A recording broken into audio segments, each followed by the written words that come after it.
We have ourselves an elimination ice hockey game at NHSL. Good evening, everybody. Welcome inside the ice arena on beautiful Ghana land. The Brewers and the Stars, second and third place on the ladder, tied in points, go head to head, and everything's on the line tonight. I love a little bit of elimination hockey, and here to call the action is Extreme Captain Joey McDougall and Coach Justine Ruffino.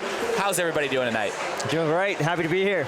Good. Excited. It's going to be a good game. It should be a really interesting one because when you look at the standings, your Extreme sitting at the top with 8 points with 4 regulation wins, and that's an important point here because sitting behind them, the Stars and the Extreme, both on 6 points, both can't catch you on regulation wins. So if this game, let's start with a simple one. If this game doesn't go to overtime tonight, then the Extreme have clinched a spot. Nobody else can win a tiebreaker versus the Extreme if you end up on points. Now, if the Brewers win in regulation, the Stars still have a hope, but the key point here, if the Stars win in regulation, the Brewers, with 1 game to go, can't pass the Stars, they can't pass the Extreme, they can't win any of the tiebreakers. So, Justine, Joey, tonight, the Brewers, their backs against the wall. If they lose this game, their NHSL season comes to an end after just 7 games.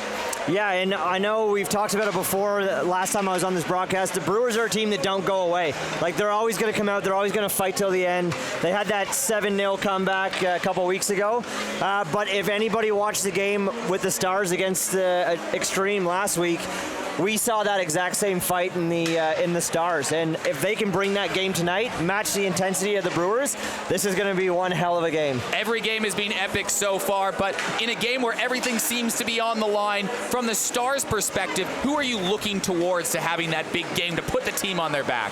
Johan Levesque's been on a streak right now. Like, the guy calls me a dog on the broadcast, but this guy is an absolute workhorse. He does not give up on pucks. He goes out there, he gets the job done, and he puts pucks in the back of the net.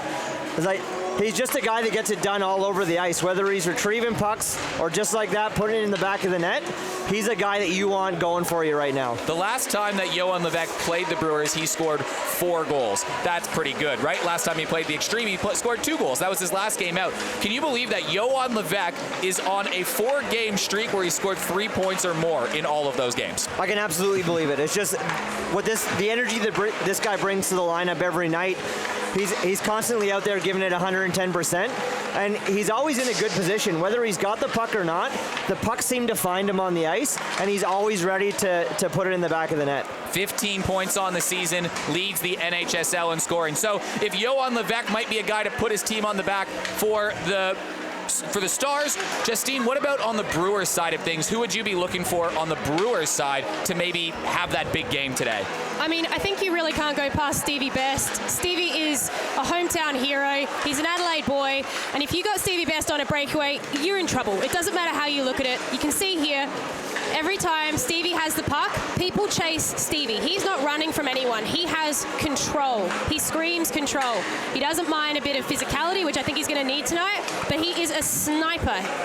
Both teams are a little bit undermanned, and we'll get to that in a second, but in the Premier League hockey season, when the Red Wings, Steve Best's club team, was undermanned, Steve Best basically put that team on his back, didn't he then? And he did, and we talked about that in the slot a couple weeks ago, and it was really good to see. I hate to say it because I love Stevie Best as a player, but I haven't seen that from him yet this season. Like, I want to see him step up. I want to see him be the guy for his team as a marquee player, and I think tonight would be the perfect night to show that. So if those are the guys that you might expect to put the teams on the back, who might be the X factors for the team? Let's start with the Stars again. Definitely Glenn Forbes-White. Like, I've always said if I'm going to build a playoff contending team, it starts from the goalie out. And last week, Glenn Forbes-White had an amazing game against the Extreme. He's had some pretty hot starts this season. But, I mean, he's going to have a big game tonight. Brewers are going to come out. They're going to be peppering him. He's going to have to be ready from the get-go. 9-10 save percentage for Glenn Forbes-White since he got up to that rocky start where he allowed 3 goals on his first 4 shots, but he's been the best statistical goalie in the NHSL. What about for the Brewers, Justine? I mean, you can't go past Tomek Sak. I mean, if you've got the horse and you've got, the dog, Tomek Sak is the ox. You can see him here. He is the ox. You try to hit Tomek Sak, you bounce off off him. This is a guy who is a perfect selection to go back and help out in D tonight. He can do it all. He can shoot, he can pass, and as you can see, he doesn't mind a bit of a check. Tomek Sak is moving back and playing defense because both teams with a whole slew of outs. The Brewers missing Jaden Ryan, Cam Pope, Jeremy Klein, Adam Wise. They're all out. Harley Anderson has flown in from Queensland. Tyler Boyle is back off the list, back in the lineup. Same with Jeff Pellerin. But their defense is looking like Tom Sack and Tyler Boyle, Tristan Reese, Zach Boyle, Dan Strawbridge, and Jake O'Brien. Sack moving back to defense. That's interesting. You know what? I think he's a guy that brings a lot of experience, and being able to put him back on D, he can kind of quarterback a little bit from there, and it might be something that the Brewers are missing on a first or second line of D pairings. So it'd be interesting to see how he does with that tonight. The Stars, meanwhile, missing Josh Harding, Jan Kubik, Ambrose Foster, and Ryan Fohl. Their second line tonight is becoming Kyle Collier, Zach Steele, and Quinton Tomlinson. Those are two guys, Collier and Tomlinson, that have traditionally been playing some lower depth roles that now have to move up and get more minutes. Yeah, and those guys need to bring the physicality tonight. Like, that's what I would expect from two of those guys, especially Quinton Tomlinson. I've played with him a little bit on adrenaline, and he's got that physicality that he's going to need to bring just to be able to try and slow this team down. We'll throw the whole lineups to you after the national anthem.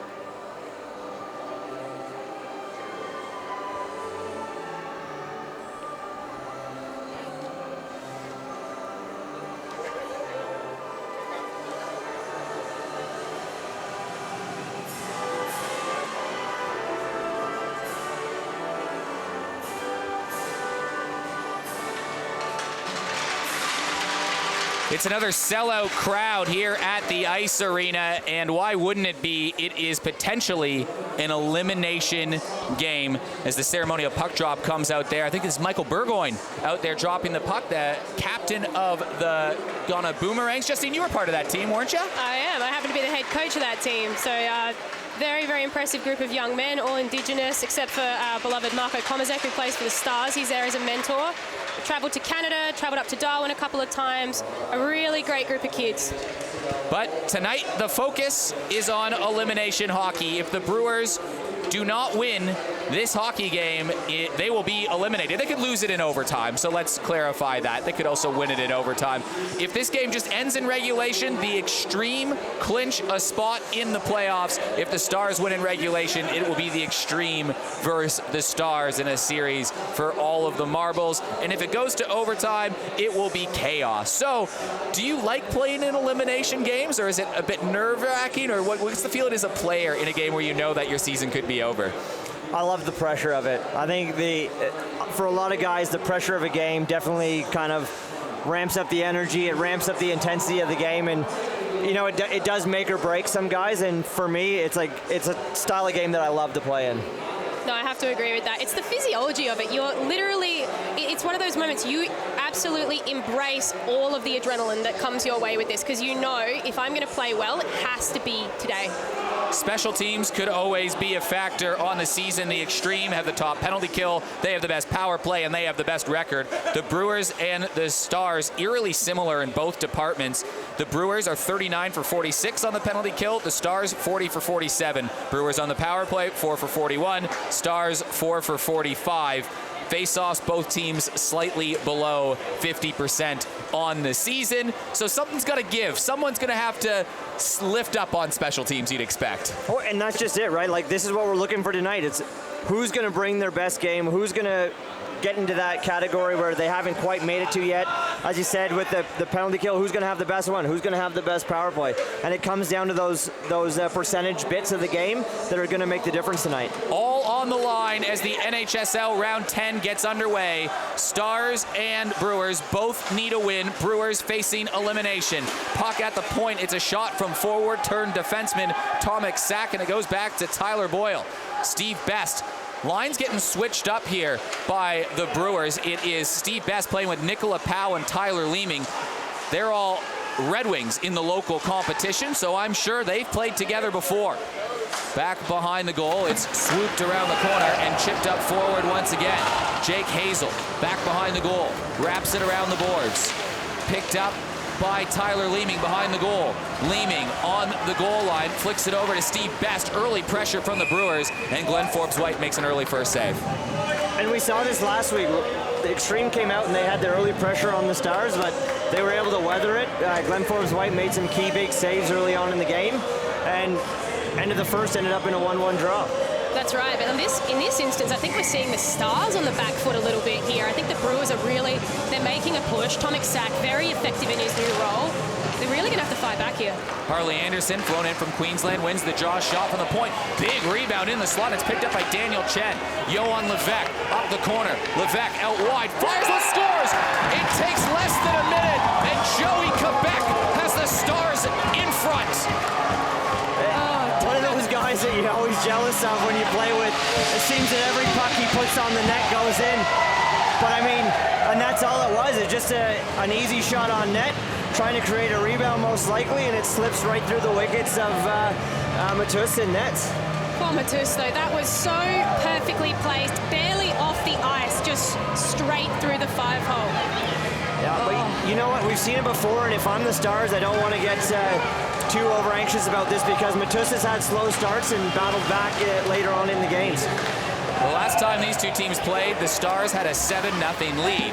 If you weren't there for that hockey game, you would assume the Stars would have won that game. You would assume wrong. The Brewers won that 8-7 in a shootout, and Matus was a different goalie in the second half of that game. But I'm sure he will want that shot back as it's an early lead. Reggie Machos tries to flick a shot on net. That gets blocked, and Tristan Reese swivels and fires and boinks it off the, I think it was just a little bit high and out of play and in behind the goal, but probably a deflating start for the Brewers there. A little bit of a deflating start, but as you said, you know, Matus battled back in that last game, and for such a young kid, it's pretty amazing that he has that resilience in a game. Albeit, I would not want to go down 7-0 and then hope that my young goalie is able to battle back from that. Definitely one that he would want to have back. It was interesting talking to members of the Brewers after the game as this is blocked in front of the net. Backhanded play, and Matus Trinka makes a nice save on the pad, and Jake Riley goes down. But you talk to the members of the Brewers after that game, in particular head coach Mitch Villani after. Nobody was happy on the Brewers that they won that hockey game. Yes, they were happy they won, but nobody was happy they were even in a situation they were 7 goals down. No, and I don't think anybody would. And I mean, here we go. You can see it on the replay, but got a power play coming up for the Stars. Jake Riley dragged down. So the Stars score an early goal. They'll go to the power play early on. They're 4 for 45 on the power play. That is not good. If you are if you're not a hockey person, I'll just give you that lesson right now for free. No better time than now to start getting those numbers up. That is a lot of penalties for this team, though. That is a ridiculous amount of penalties. But let's point out, last game, they substantially dropped their amount of penalties. And I know that, speaking of Danny Strawbridge, that was something that the Brewers are going to focus on as well. Both teams need to stay disciplined. It was the Brewers' focus early on. They dragged a man down in the first 2 minutes, but here they come shorthanded. Tyler Leeming, he's got Powell going towards the net. Leeming tries to center it to Powell, who's broken up by Jake Riley, who bursts up the seam down the right side. He's got a man with him, but he's going to throw a shot on net. Net just goes wide. That's something you don't want to see, especially when you got the power play. You want to see the team come in, establish the zone, get set up, and work it around a little bit. It's kind of a bit of a wasted shot. Could have easily been a rim around and the puck out, but now we see they've got a little bit more set up. They'll set up, and they'll try to get the shot off, and it comes from the point. It was flicked in on net by young Connor Smith, just 18 years old. Matus Trinka got the pad down, and he made the save. Back in behind the goal is Tyson Boyd. Boyd normally parks himself right in front of that net. Smith, right side. Chen, swiveling, firing a shot on net. Tries to go low on Matus Trinka again, and he gets the pad down and makes the save. The young Slovak, 17 years old. It's good to see them taking the feedback from last game. I know Sammy was colourfully really encouraging them to take the shot on the power play, and it's something that they're doing this week. Is it more of a setup than a shot, rather than just a setup? I mean, coming in, you're that far away. You're taking the shot from outside the circle you're better off getting in, maybe curling low in the corner, waiting for a few more guys to come in. You've got the extra man advantage. You may as well make use of it while you can. Zach Steele got nudged a little bit. Here's Jake Hazel, now puts it back behind the goal. And we have a stoppage in play.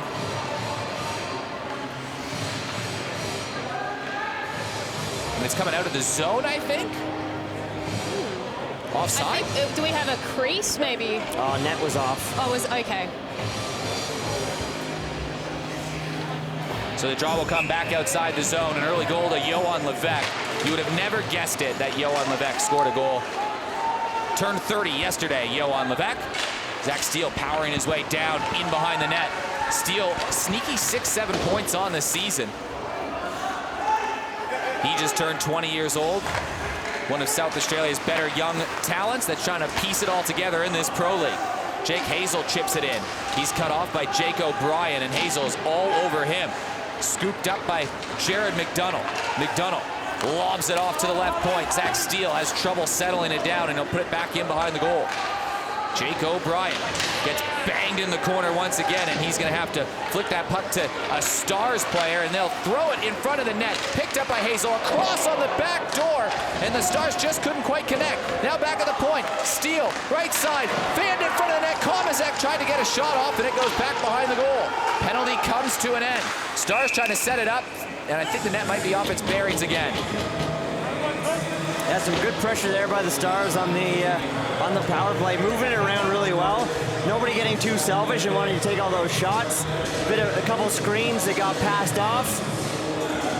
They making some great plays right there. I agree. They're sucking the Brewers in and then creating that space. I think there's a really good communicative thing going on there. I think if they keep doing that on their power plays, the goals will come. Tyler Leeming, he might have a big game. He tries to pass it to himself off the boards, and Jake Riley back there to intercept again. Riley playing the role of captain in the absence of Jan Kubik, who's out for the next couple weeks with an injury. He'll hopefully be back for the playoffs, but the Stars have to get there first. Steve Best along the far hash marks, and he had Tyler Leeming open, and he just clanked the pass across the crease. I think that's something we're going to see tonight. Those Red Wings guys that are back together. Here he comes again. Johan Levesque looking for two, and he gets backhanded play in front. He got tripped up a little by Mateusz Trinka, but Johan Levesque had a golden opportunity to get his second goal of the game in the early stages. Stars playing with a bit of confidence right now. Jake Riley on a swivel, off to Chen, and Chen launches one, and it goes into the crowd. Yeah, just going back to that last little chance by the Brewers, here we see a great opportunity by the Stars. Great pass up the ice. Amazing for Johan Levesque to stay onside on that one. A little tripped up maybe by the goalie and by Tristan Reese, but... I think Trinka read that one really well that time. He challenged him a little bit. Was it the skate that I think it was just the tip of the blade there. Yeah, just put it off that little bit, because I think he had him made other than that. Maybe made Johan Levesque not just here, but also see footsteps. Tom Sack lobs it ahead, and that goes over the defense and in behind the goal for icing. So Port Adelaide had the first two shots of the game and a pretty dominating first shift, but they haven't really had the puck in the Stars zone since then. No, and that's what they need right now. They need to be getting down, getting some shots on net, take them from anywhere at this point. We saw what happened with Johan Levesque's shot right through the wickets, so take them from anywhere at this point. Zach Steele playing on a line with Kyle Collier and Quinton Tombleson. This will be a matchup that the Brewers will be looking to exploit, I'm sure. We'll see if they try to match the Harley Anderson line against this line. Puck in the slot, turn, fire, big save, Mateusz Trinka. Weathering a bit of a Stars storm right now, the young Slovakian goalie. Collier tied up in front of the net, and Sack tries to bang his way forward. Tyler Boyle, two players normally playing forward, playing defense right now, although Tyler Boyle's played defense the last few games. Trinka aggressively out of his net and almost given away. A dangerous opportunity, and finally the Brewers will clear, but it's intercepted by Jake Hazel. He gathers his own puck, cuts towards the middle of the ice, and it's banged out into Connor Smith. Smith plays it back behind the goal. Brewers will be looking for more than one goal in this early rampage against the Brewers. Boyd with McDonald in front of the net, and he's got the shot off quickly, and it just slicked to the side. Harley Anderson, long stretch pass ahead. He was looking for Reese Boundy, who scored a couple goals. a couple weeks ago versus the Adelaide Extreme. Boundy in the corner. He gets banked off the puck. There in support is Harley Anderson. Boundy again, back behind the goal, throwing it, looking for somebody in the slot. Zach Boyle, he's got 6 goals on the year from defense. He gets a shot on goal, and it's a nice save from Glenn Forbes-White. Back to the point. Reese floats one towards the front of the net. Now McDonald would have been away on a breakaway, and Mateusz Trinka again aggressively out of his net. Has to play it off in the corner. It's almost a dangerous giveaway again. Brewers flirting with danger, but Harley Anderson looking good right now. Kicks it to himself. Cuts to the front of the net. Anderson scores! What a goal by Harley Anderson! He woke up feeling dangerous, and he makes the Brewers. He brings them. He ties the game. Yeah, I think Harley Anderson just put the team on his back there. Pretty one-man effort to put the puck far side on Glenn Forbes-White, and that's what the Brewers needed right now. And I know his mom and dad, Jeff and Sharon, back in Queensland are going to be loving that, watching the game right now. He cut through both those D like a knife through butter, both of them just inside out. And those are 2 experienced defensemen, take nothing away. That was a fantastic display of skill. He was striping the ball on the golf course earlier today, Harley Anderson, and he's carried that over onto the ring. Amazing goal. Left the door wide open, and with that comment, I'll just remind Jeff to make sure the garage door is closed. Off to the races goes Tyler Leeming, who gets hauled down and draws a penalty. Steve Best working on the goal line. He gets dragged down, and I think there's a bit of paperwork to come. As we sort that out, Dave Webb, do you have something for us down on the bench, our sideline reporter? The Brewers goal came right in the middle of a massive line change for the Stars. There was some looks at the bench just as it happened, and the goal went in, and there was at least 8 players around the bench when that happened. Not where you want to leave yourself short-handed during that time. Interestingly as well, I spoke to Jared Cook before this game, and he said it's more important for them not to concede than it is to score. They know goals are going to come, and they know they can come quickly. They didn't want to concede, and lo and behold, early on they did. Well, they've conceded 20 goals in their last 3 games. A long shot from the point as the Brewers go to the power play. Dave Madsen in the box. I don't think Dumtruck was very happy about that penalty, but I think that was more incidental than anything else. Those ones happen. You got to, pick up and move on. Game's getting a little bit physical. It's getting a bit push and shove. It's just a matter of seeing who's got that discipline, who can walk away. Yeah, I think that's exactly right. Discipline's going to be one of the big factors to come down to a key to victory tonight. Boyle has a shot go off the pad of Glenn Forbes-White. Boyle plays it across, and it's intercepted by Daniel Chen. Chen with some speed down the wing. Chen working wide, kick to himself, and he's intercepted, this time by Tyler Leeming, back-checking, and now the Brewers will try to set something up. The give given back to Tyler Leeming. Leeming behind the goal. Boyle pinching in, receives the puck, floats all the way back to the blue line. Leeming. Boyle at the point, winds and scores! Zach Boyle with goal number 7 on the year. It's a power play goal and a 2-1 Brewers lead. Sammy Manteri said it to me today.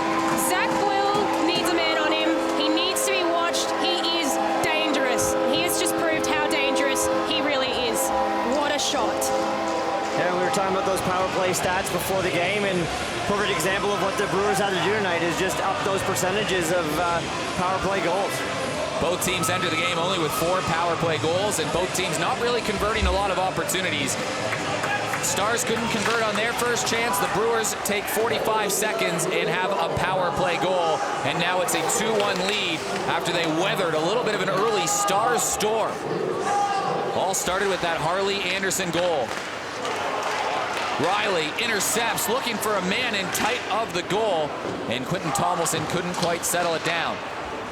Puck all the way back in the Stars zone. Jake Hazel, he's really emerged this last calendar year, but a bad giveaway as Pope gets barreled over by Komazek. Now a throw in front of the net, a big save, Glenn Forbes-White. Pope on the rebound, backhanded play, and the puck skips and jumps in behind the goal. Harley Anderson, he's a menace out there right now. Gets it off to Dylan Pope. Pope looking for Anderson again. He tried to get it to him. It goes off a Star's body, and they'll just chip it around the boards, and it will get out, and it'll be Quentin Tomlinson skating for it. He's got a wild shot. We'll see if he gets one off, and Tristan Reese was the one that cut him off. Reese banks it off the boards. Ben Hanberg enters the zone, throws one on net, and Glenn Forbes-White won't stop the play. He'll leave it off for young Connor Smith. Right side, Stars try to enter the zone, and it was McDonald getting the penalty called against him as Jeff Pellerin, I think, just caught his knee as he was wrong place, wrong time. Yeah, and Justine made the point earlier, like these teams are both going to have to play disciplined games. Last time we saw them together, I don't think there was a full penalty that went the 2 minutes without being interrupted by an opposing team penalty. Like the Brewers or the Stars were killing their own penalties. Not only in that aspect, though, but in other aspects of the ice. It's looking to get a little bit sloppy right now. You've got to be disciplined in that hard play, moving the puck properly into the right areas of the ice. Smith puts one on net. That gets blocked, but Trinka's down. He makes the save. It's an interesting point you made, Joey.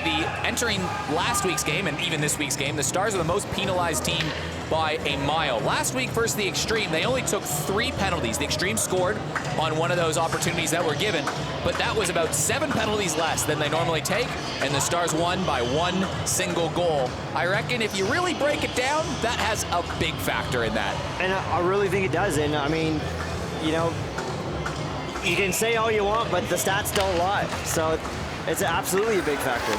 Especially when the Extreme have the #1 power play in the competition. Brewers, though, 1 for 1 on the day, and it's slapped out by the Brewers and goes in behind the goal. Glenn Forbes-White will settle it down. Connor Smith drops it off to Daniel Chen, who drops it back, and it's given away by Smith. Tyler Leeming on the intercept, tried to get it forward to Nicola Powell. He turned and fired, and moving back was Daniel Chen, and Daniel Chen fans on the clearance. Some sloppy play.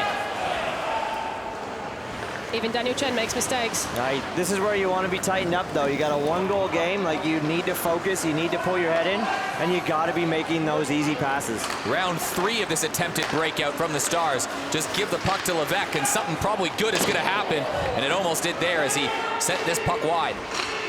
Brewers, though, chip it out. It's been a good-looking penalty kill for the first minute and 4 seconds of this second man advantage that the Stars have had today.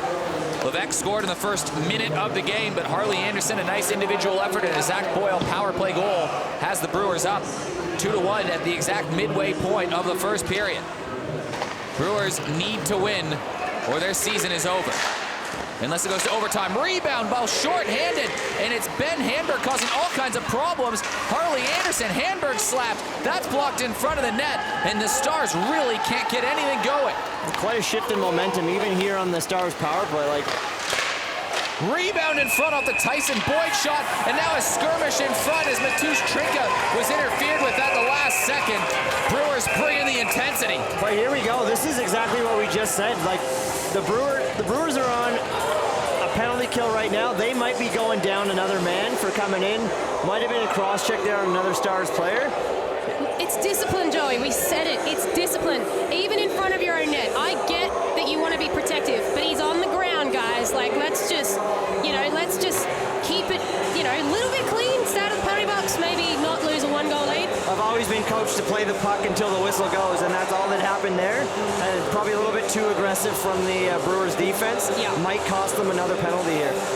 It was 2 Boyle brothers that came in defense of their goaltender. You can understand why they're wanting to do that. You get 1, you're going to get 2. Let's be real about the brother situation. There's Dave Gow. Dave Gow and Joey Rezick are the head refs today. They're the ones wearing the armbands, and that's probably 2 of South Australia's best, if not the 2 best referees you would probably want in a big game. Yeah, definitely lots of experience between the 2 of them. They do a lot of the Premier games. Been doing a pretty good job this year. Glenn Full, Chris Parks, you'd probably be in the short list too. Ben Beauchamp. Yeah, and I mean, you know what? There has been a lot of penalties handed out this year. Myself, I prefer a slightly lower penalized game. I like to let the players play, but at the end of the day, does that include you in that though? Yes, it does, absolutely. But you know what? You always want to keep control of the game. So I think these guys have done a pretty good job of doing that all season so far. Dave Webb, what do you got for us? They're still trying to work out what's going on, but we think we're going to end up 4-on-4. Lots of talk on the bench. Just keep an eye on this. This could be lighting a blue touch paper. 4-on-4. I think Jake Riley's going to get it just by the look on his face. Call me not not so optimistic, but just by looking at his reaction when Joey told him, I think it might be Jake Riley. He's got a pretty distinct, it wasn't me face. Yep, well, he's still got it. I mean, 2 minutes for the mustache or the mullet? a 10 That's for a the double mullet. minor. A 10 for the mullet. Or is that you just give him a straight major penalty? Johan Levesque was looking really optimistic until that point. We'll keep an eye on 16, both 16s actually, because there's a late hit from Boyle. Yeah. And then Jake, It carried that on can't for be that though, no, can no, it? it carried on for a little bit from there. It kept going for a little while. Definitely from the 216s, I can tell you that. But from what's on screen now, there's Yeah, nothing it's really weird. in that.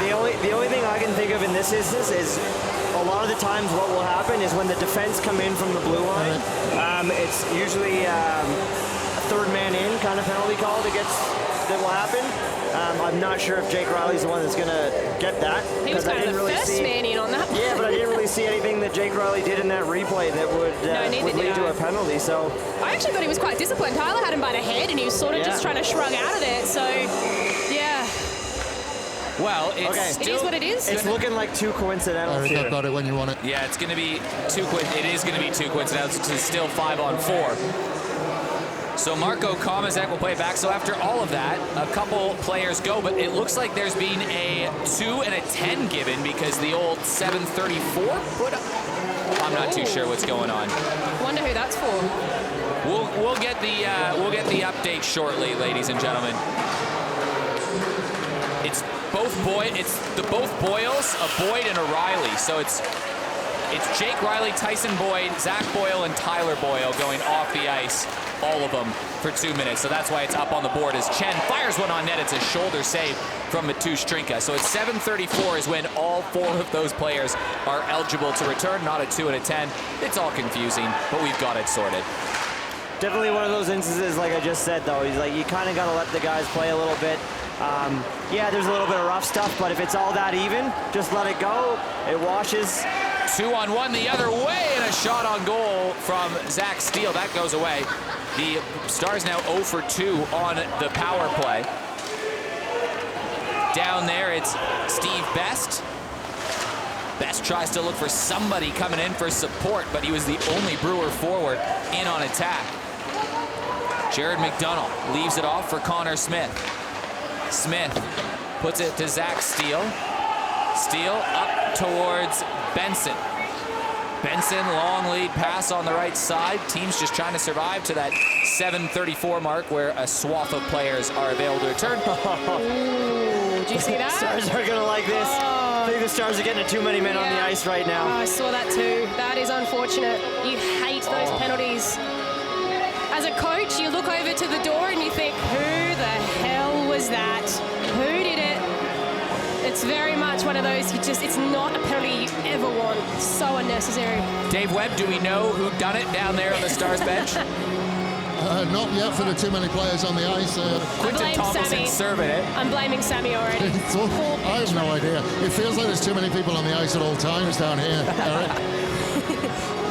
Yeah, sometimes we feel that way too, Dave. Jaw will come to the left of the goaltender, Glenn Forbes-White. It is the second power play opportunity of the game for the Brewers. They're 1 for 1. Tristan Reese on the point. There's no Zach Boyle, who normally runs the point for the Brewers. He's even scored the goal earlier as Reese gets a shot on goal. Now Reese Boundy bangs away at it, and the Stars chip it out. Zach Boyle, I'm sure is when he gets the opportunity in 6 seconds, will be back on the ice on the first line change that he can get to be point manning this power play as the players are now eligible to return. And it's an instant change. Well, for the Stars at least. Down the right side, Harley Anderson scored one already. Walks in, shot on goal. Big save, Glenn Forbes-White rebound. Harley Anderson was at the right place at the right time, but he couldn't knock home the second chance opportunity, and the Stars clear it out. Harley looking good tonight. He's looking really good, and Harley's a guy that's played against Glenn before. He's been on the adrenaline with Glenn. He's played against him in the local Premier League as a Falcon player. So he knows what he needs to do to get pucks past him. Reese Boundy was almost in behind the defense, and the Stars will slap this out, but they can't clear the zone. Battling away for it in the corner. Harley Anderson there once again. Chipped out by, not out by Chen. Tip back in front, scores! A bouncing puck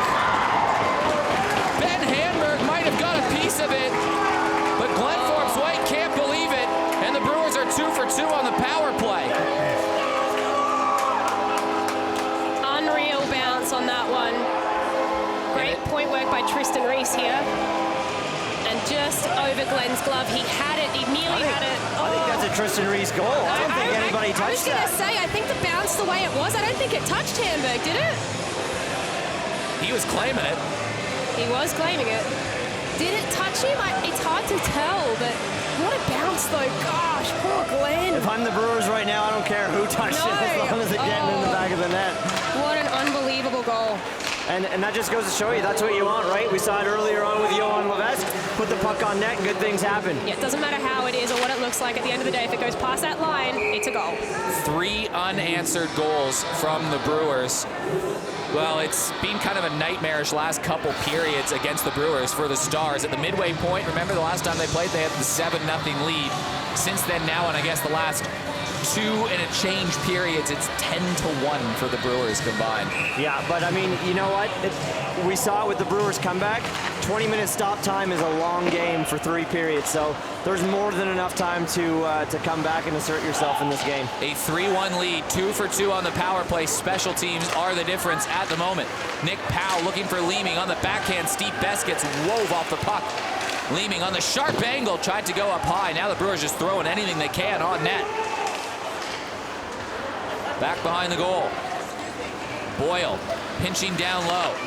Turns and fires, tries to go up high on Glenn Forbes-White, and he takes the puck off the body and makes the save. I do think it's interesting what you were saying, Joey. I think both teams have had opportunities where they've had the game in the bag. I mean, Brewers against you guys, and then you guys got the better of them right at the end. Hard to say that hasn't happened with the Stars with the 7-0 lead. I think both teams have the capacity to fight back, and both teams have the capacity to completely bungle it at the last second as well. Sack with a shot from the point. Reggie Machos was looking to hunt down that rebound before the Stars finally clear it out, but it'll go for icing, so it'll be another face-off on the other end. It was looking all Stars when they scored in the first minute of the game, but 2 power play goals, 1 from Anderson, 1 from Boyle, or 2 power play goals, 3 goals, but 1 from Anderson. The 2 power play, 1 was Boyle, the other was maybe Tristan Reese, maybe Ben Hamburg, and it's 3-1. And I'll even go against that point where I don't think it was looking all Stars from the beginning. I think the Brewers had quite a bit of pressure to begin the game. The Stars got a really good breakout and a really good opportunity that they capitalized on, but since then there hasn't been too many great looks for the Stars. They're really going to have to pick it up here. Reese Boundy, he scored his showing touch versus the Extreme the last time that the Brewers played, at least. Benson pushed away by Reese Boundy again, and there's a call behind the play. Luke Harding looking for a fight. There's no doubt about that. I would not want to go into a corner with Luke Harding. That is someone, he's a seasoned hockey player. He is a seasoned fighter. He is old school. You do not want to walk into that. I think there's another penalty coming, though. Yeah, we didn't quite see the initial on that. I think Reese initially thought he was in trouble. Turned out not to be the case. So penalties are becoming a very early storyline again between these teams. Yes, and you know, we've spoken about it a couple of times now, discipline. You know, you got to really think in this game especially what is best for the team right now. Well, especially for the Stars, right? Like, you want to be on your best behavior. You want to stay out of the box. You want to try and get as many power plays as you can to try and work your way back. The stats may be against them in that department, but you've got to be pulling out all the stops right now. Like, you're down 2 goals.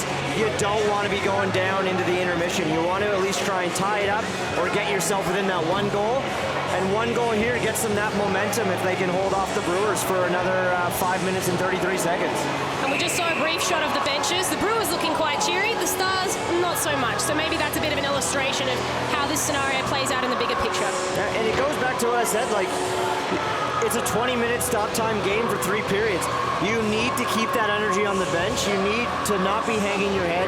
And that's where a big role for a guy like Jake Riley and any of the other leadership squad on the Stars, like, that's where you've got to be vocal. You've got to be telling guys, like, look, we got lots of time. Just put your head down, put the work in, play smart. And if they play anything like they played last week against the Extreme, well, these 4 guys are 20 years old. These 4 guys for the Stars, average age about 20 years old, maybe a bit younger. Let's see what they can do. 4-on-4 hockey, Cam Cook and Luke Harding in the penalty box. Brewers looking to attack early, bounces off the boards, and Daniel Chen plays it up into the attacking zone. Gathered by the Brewers, Zach Boyle pivots out to his left, and now he's got some space to work with, and he makes Connor Smith fall down, and he whips a shot behind the goal. Daniel Chen hunting for the puck down the other way. Nicola Powell, crafty Italian veteran, finds Tyler Leeming, puck taken away by Connor Smith. Right, the average age is very different of the players on the ice for the Brewers versus the Stars at this given time. Smith, 18 years old. Riley, he's only 21. Komazek just a shade over 20, I think, too. And Daniel Chen just turned 18. Powell in his 30s. Before Zach Boyle was there, Tyler Leeming in his 30s. Long stretch pass. Daniel Chen out wide, cuts behind the net, and around he goes, and he gets angled into the corner by Zach Boyle, but there in support is Jake Riley. Daniel Chen was trying to find a puck to the point, and it got deflected by Harley Anderson, who's maybe been the player of the period for the Brewers so far as this goes out of play. I think you could argue for both teams, actually. And you know what? I could be wrong with this stat. It's not a very great stat, but I'm pretty sure Harley Anderson has been in town for 2 of the Brewers' wins thus far. One was in overtime, I believe. One was in overtime. And one was against the Extreme. He might have been. He was also in town for one of the games that the Extreme beat you. You beat them on one of the games. Oh, really? I think. Then I was wrong. He has been in town for a few wins, a couple of them. Boyle off to the right side, played forward again, and here comes Harley Anderson skating down the puck. Stops, pops, makes a player fake, puts one on net, and Glenn Forbes-White had to make a challenging pad save. Kicked around the corners. Stars try to chip this up, but they can't clear it out. Harley Anderson is there again. He's playing with new sticks. I saw him walk in the door today with 2 new twigs that his brother brought from him over the United States, and he said, yeah, these are going to be pretty good for me, and he scored a highlight reel goal on one of his first shifts. I want to know what stick that was. Look good, play good, right?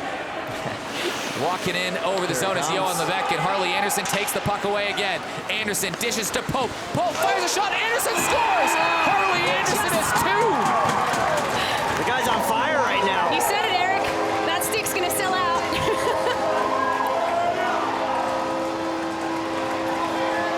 It's a 4-1 lead for the Brewers. Harley Anderson has 2 goals. It was a nice pass. And probably a rebound. Glenn Forbes-White wants back. I don't know what it costs to fly Harley Anderson in from Queensland, but it's worth every penny right now for the Brewers. Definitely. And that's what a selfless play as well. Straight to Pope. Pope goes in for the shot on that back door. Perfect for that pad side rebound. Perfect. Well done, boys. Brisbane boy, Harley Anderson. How cool would it be if we could see Brisbane play in a national competition and have those boys?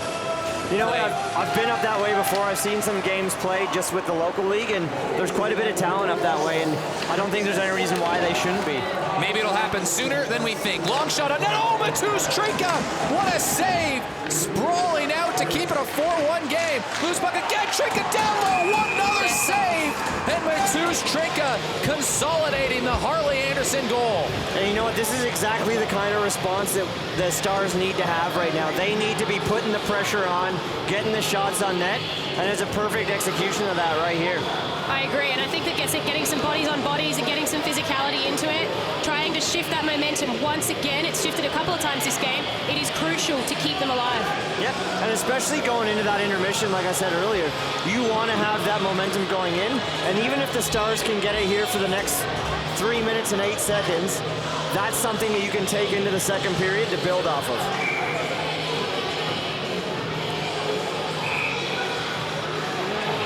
Stars looking for a late change. Jake Riley standing on the ice. He's getting the quick no-no. Well, we're going to find out a lot about who the Stars are in the next 43 minutes of NHSL hockey. They're down 4-1. Jake's not getting an inch today from the refs. No, and I hate to see it because he played such a good game last week. Looking a little frustrated right now, and he needs to just settle himself down and play that game that he played last week to help his team out right now. Yeah, he can do it. We've seen him do it. Absolutely. Glove down off the turnover. And Tyson Boyd created the opportunity, but he sent the shot wide. Tristan Reese puts it forward. He was looking for Reggie Machos, and Machos just gives it right to the defense, and Madsen whiffs on the pass, but Smith there to recover. And Johan Levesque had some space, but the puck held up on him, and a huge hit! Madsen sends Bounty flying! That was maximum impact! I have been waiting for that all season. Dump truck Madsen finally living up to his name. Absolutely. Just after this turnaround here. This is going to register on the Richter scale. Dump truck Madsen is officially the dump truck once again. Bounty's not doing well here. No, that was take no credit away from it. Reese Bounty is slow to get up for a reason. You don't like to see this at all. No, mid-ice here No, too. I think it's looking like he's favoring his right leg a little bit. I think it might be more of a knee thing than a head thing, which is, it's still not good, but it's better than having a head thing. But yeah, 100%. I mean, he's looking like he's pretty conscious there, so that's good. Yeah, good sign. But I'm relieved it's not the head. Yeah. But what a hit by dump truck there, and I think that's something that I look out for in the Premier League against them. It's something I'll look out for here against them, and I think that's the first thing we've seen from him all season so far. Well, that's what I was going to say. We have to officially now upgrade the tough guy list. Dump truck Madsen is a tough guy, ladies and gentlemen. You saw his knee kind of swivel the wrong way on that replay. And now Boyle lays down a hit in the corner. Well, that'll be the next man up for the Brewers. That'll be Jeff Pellerin. He'll get a couple more minutes in this game. Leeming kicks it forward. Tyler Boyle has lane to shoot. Scores! 5-1! Tough go right now for Glenn Forbes White, I think, and not a lot of help defensively there. Everybody kept kind of skating in and collapsing on the net. Weren't really paying attention to where the players were, and Tyler Boyle just walked himself into the slot and took a great shot on net. Yeah, I have to agree, Eric. You see Leeming here. He actually goes to the net and is right in front of Glenn as this shot was taken. So Glenn really did not have much support on that. It's true. Well, it's 5 unanswered goals for the Brewers. Johan Levesque scored in the first minute. 2 goals from Anderson, a goal from Zach Boyle, a goal from Ben Hamburg, and a goal from Tyler Boyle. Has it a 5-1 hockey game, and the Stars are in a little bit of trouble when it comes to this one. Brewers need to win this game, otherwise their season would come to an end, and this would put them in the driver's seat. If the Stars lose in regulation, they will need 2 exact results to happen the rest of the way. Connor Smith dipsy-doos his way around a few Brewers and out wide. Chip forward once again. And now Zach Steele plays it back. He gives it away. Anderson looking for a hat trick in the same period, and Glenn Forbes White gets the toe down and makes the save. An avalanche of goals so far for the Brewers. Ice looking a little bit tilted right now in favor of the Brewers. I mean, the Stars are just trying to hang on for intermission right now, go back in the dressing room and regroup a little bit, I think. I think in this league it's really hard to say what is exactly going to happen. We just don't know. There's so much going on. Jake Riley gets hauled down. The stick is stuck in his skate. You know it was tripping because it's still there when he gets up. That was just Jake Riley using his foot speed. Right. He's got it. He's got it. And that's the best thing you can do in a situation like that. You keep your feet moving and good things will happen. Absolutely. Well, a late power play opportunity for the Stars. They're already 0 for 2 in the game. They'll need something to feel good about heading into the break.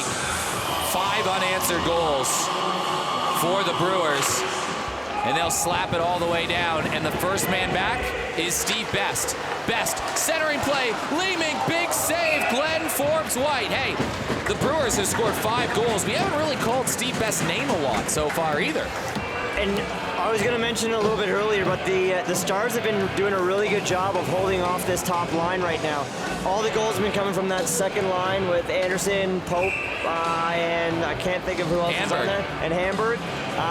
And you know what? That's exactly what they need. And Stars just really need to pick it up with their first line here, and the other 3 lines need to follow suit. 2 goals so far were power play goals. well, Steve Best going to take a penalty. A few people not happy about that one, but I think that was pretty clear. Harley Anderson would be a +3 right now. I think he's been on the ice for 4 of the 5 goals, but 1 of them on the power play. It's a good start. I mean, not looking good though for the But down on the other end, there's an injury to a Stars player. Yeah, Jake Riley, just there, you saw it on the replay. That is a clear as day slash, and unfortunately, anyone who doesn't play hockey may not know, if you turn your arm, your elbow padding, there is not much there at all. Depending Jake on Riley's what you in have, pain. he is in pain, and you need 2 arms to play this game. I don't care how good you are.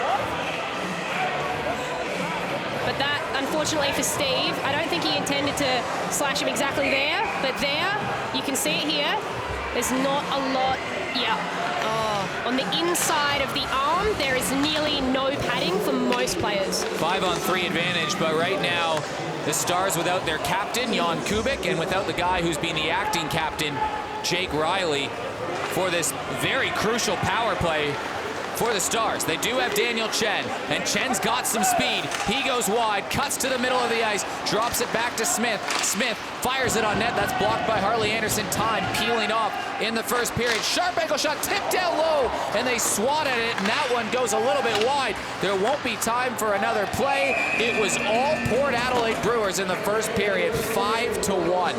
Yeah, and I think it's something that the Stars are just going to have to go to the dressing room, take a couple deep breaths, and just know that there's still 40 minutes left of this game to play. You can still come back. We saw the Brewers do it a couple weeks back.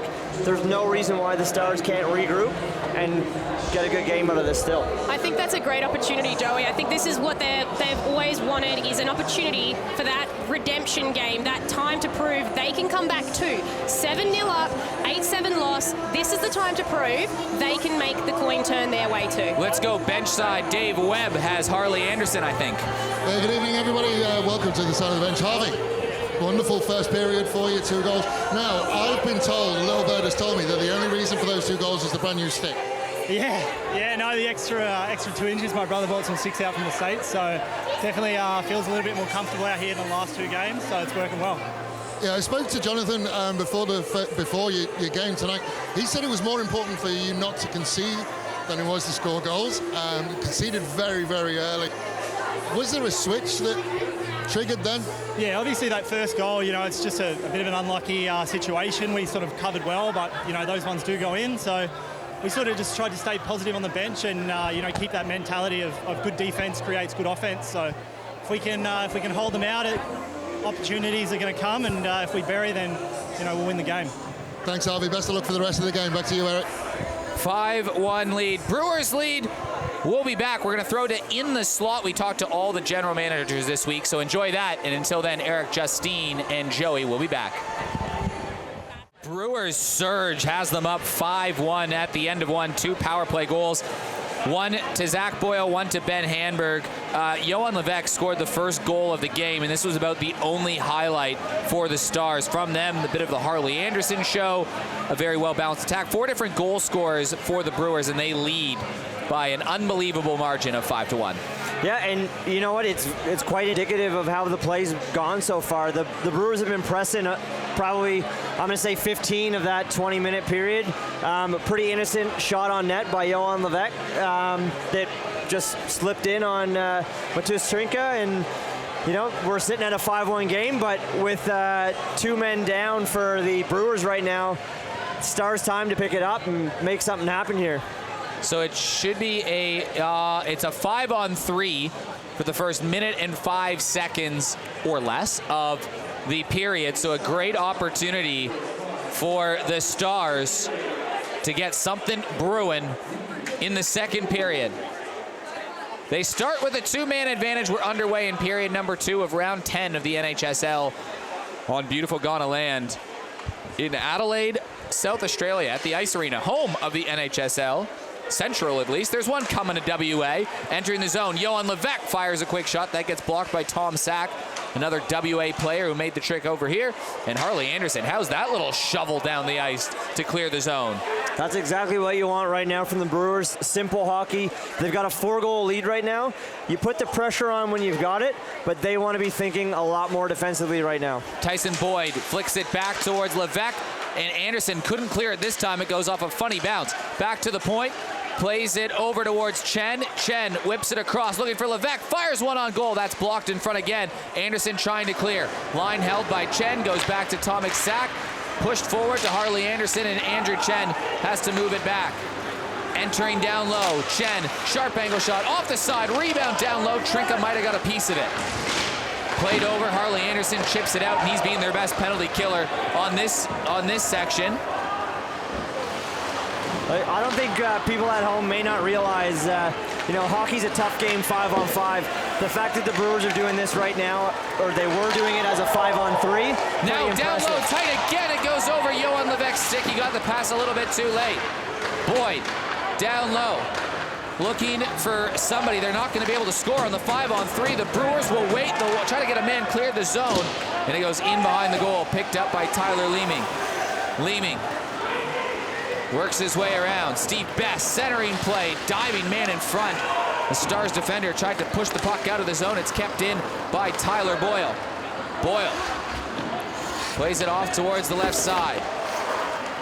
Powell walking in, trying to find some kind of way, and it was kicked forward by Leeming. Rebound in front, picked up by the Stars, and Tomlinson moves it back. Best bumped off the puck. Tomek Sak, first one to greet it. Throws it up the throat of the ice, but probably a disappointing start from the Stars' perspective, not being able to score on the 5-on-3. Hazel plays it forward. Walking into the zone is Quinton Tomlinson. Plays it off to Jared McDonald. McDonald nudged away by Tyler Boyle. McDonald looking for somebody in the slot, and that pass goes all the way back before it's gathered by Connor Smith. Smith plays it left side, and it goes for icing. That's not what the Stars want right now. They want to be playing a little bit tighter. They need to be playing a little bit tighter. Just a little bit of sloppy play, and if you want to win in this league, you've got to play a tight game, especially when you're down by 4 goals. You've got to be driven to make those passes a little bit harder. On the tape, you've got to be playing the best game you possibly can be. Pope gets shoved down off the drop. Madsen trying to hang in there. Played off towards the left side. Zach Boyle, long shot in. That one tipped to the corner. Tomlinson banks it off the boards, tries to find it into towards the neutral zone. Now Harley Anderson scoops it up and plays it off towards the near boards for Dylan Pope. Pope turns, and now they'll go to work on the forecheck. Harley Anderson bumped away. Stars will try to clear. Zach Steele tried to walk around a man, but Tristan Reese upends him. Intercepted by Connor Smith. Banked forward by Ben Hanberg. He might have a goal today. The official NHSL goal department review will be looking very closely at that one later on. May have to send it to Toronto. May have to send it to Toronto. Off to the left side, Zach Boyle tries to chip it in off the left. Kept in again by Dylan Pope. This line has been very good today for the Brewers, and the puck goes all the way back. Trinka allowed a goal on his first shot he's faced. He stopped his next 12. Chen on the backhand. Levesque was in tight, and they couldn't settle the puck down. Goes all the way back into the neutral zone. Levesque bumped off the puck again, trying to power his way towards the front. Whips it across, was looking for Daniel Chen. Chen on the backhand. Jake Riley, we can note, is on the ice. He had that apparent injury at the end of the first period. Reese Boundy has an ankle injury, and he is being assessed still right now, but he certainly will not be returning to this game. Jake Riley receives the pass. Levesque going towards the net. Riley drops it back to Chen, and Chen gets angled into the corner by Reggie Machos. Hard back on the puck, Jake Riley. Riley to the point. Benson fires one through. Trinka was down. Sharp angle shot. That one flickers wide, and Machos will just bat this out of the air, and it will go down for icing. Icing waved off. Nicola Powell was in there first. Steve Best there in support. If they've been line matching the top lines, arguably the Stars' top line has the edge, but everything else after that has been all Brewers in a lopsided score. You can almost see Mitchell Villani's instructions, keep it away from Levesque. Here comes Steve Best. He stiff-armed a guy and got in the corner. Tyler Leeming back behind the goal. Leeming has Boyle calling for the puck at the left point. He can't get it to him. Back down the left side, Boyd plays it around the right side. Steve Best winds, fires, shot, blocker save, Glenn Forbes-White. Back in towards the neutral zone, picked up and leading a man ahead. Here's Tyson Boyd.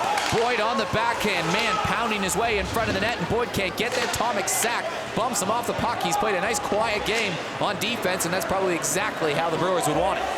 And Brewers playing a real disciplined game right now. They're playing positional hockey.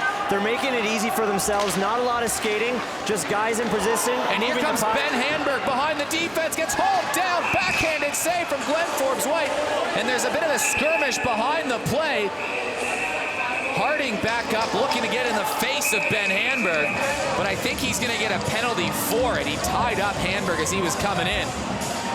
You got to give it to the defense. They're trying to give Glenn as much space as they can get him. They know he needs the support. You've got Komazek, you've got Harding. They're all there for him.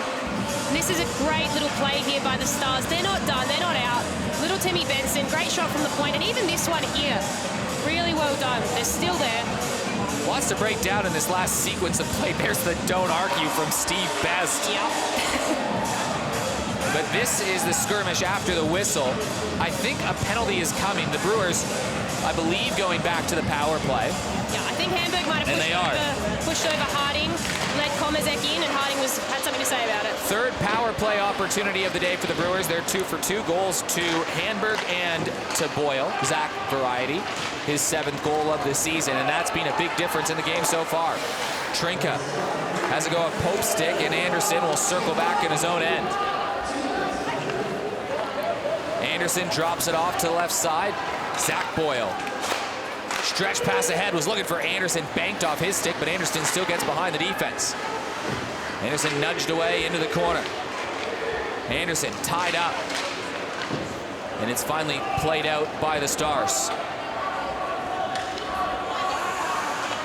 A lot quieter second period than what we saw in the first, where we had big hits, lots of penalties, and 6 different goals, and that had a man ahead on the offside, so the puck will go all the way down the other end of the ice.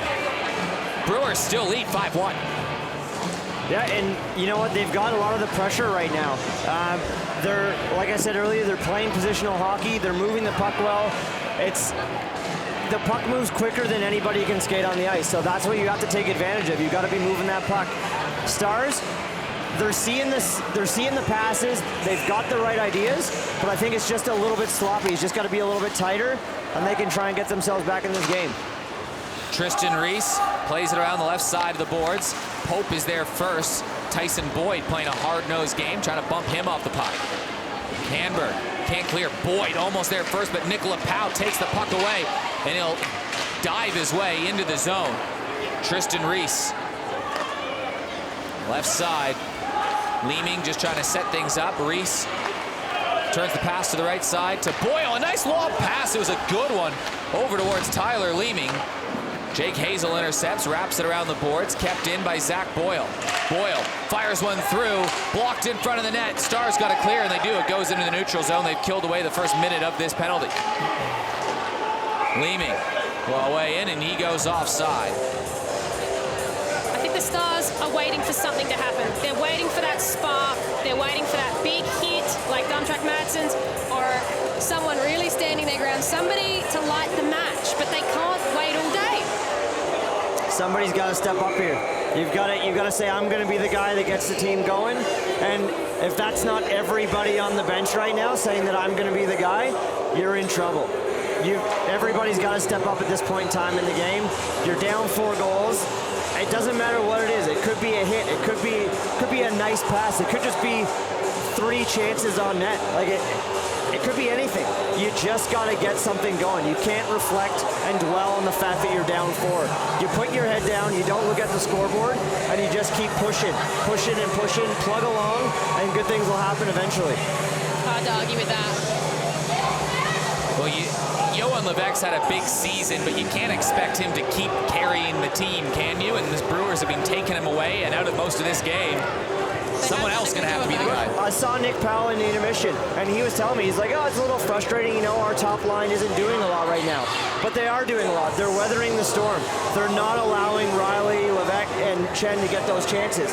They may not be getting chances themselves, but that's okay. You've got your second line coming in and stepping up, getting those scoring chances. they're capitalizing on to put them up 5-1 right now. So the Stars need that as well. They need their second line to step up. We've seen that line of Boyd, McDonald, and Harding step up before. That's exactly what they need right now.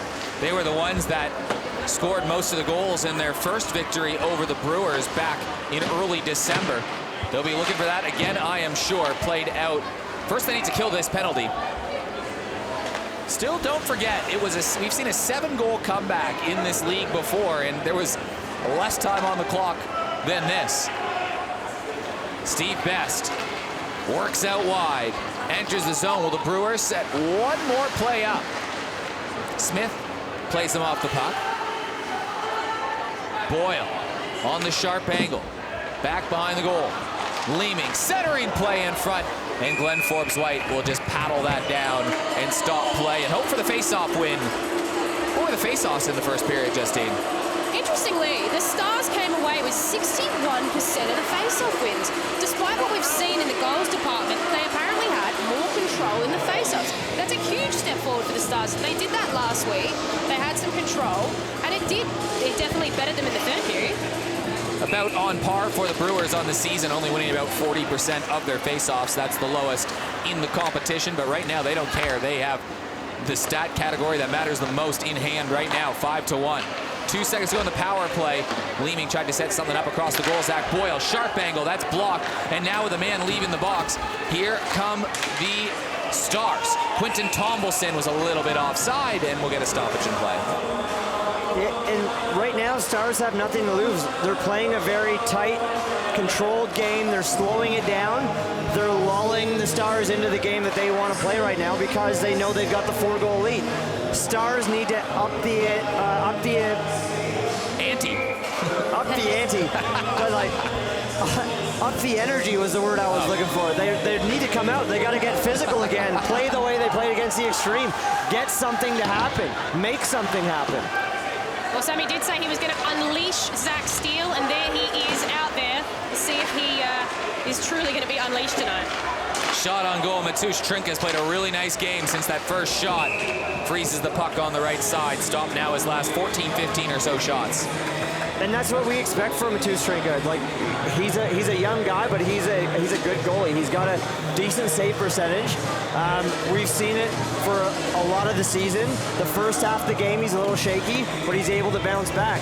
So if the Stars don't start popping goals now, they may be in a little bit more trouble where he's in the net, he's relaxed, he's going to make those saves that he needs to make. Draw off to the right once again. Working down low, Jake Riley off towards the right point, and almost Tyler Leeming was away. Shot through traffic. No rebound from Matusz Trinka, makes another sure-handed save. Good work by Smith on that one. That was a lot of pressure on the boards there. For a young guy, he's really holding his own. And he does play a very calm game. Definitely. And I don't think we'll get the replay here, but if I'm the Stars, but if that puck's going to the point, we need more bodies to the front of the net. It's a crash and bang game. We're not going to want pretty goals. They just need goals. Matusz Trinka swats that out of midair.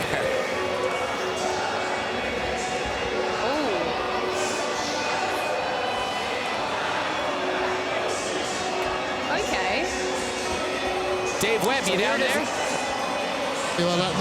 Talking about the benches, in the first period, it was a tale of two benches.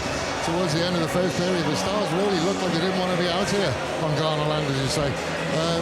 The longer this period is going scoreless, the more up and about the Stars are getting. They're starting to come alive down here, which is great for this game of hockey. Well, they're going to get an opportunity right now. Tom Sack takes a late penalty, so the Brewers go shorthanded. It's the third power play opportunity for the Stars. They're 0 for 2 on the day and 4 for 47 on the season. Chen has a shot drift a little bit wide. Jake Riley back on the point, but Tyler Leeming is there first, and Nick Powell carry it out and gives it back to his Red Wing partner in crime in Tyler Leeming. Johan Levesque centering play to Tyson Boyd, dropped off to Riley, looking for a shooting lane and angled out by Tristan Reese.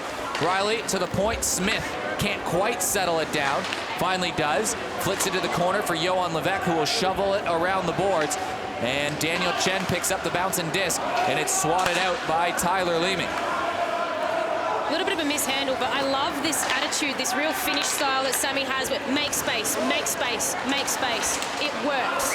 Jake Riley outside. Remember earlier in the game, the Stars had a 5-on-3 opportunity that they couldn't really get any opportunities on, so they need something brewing here.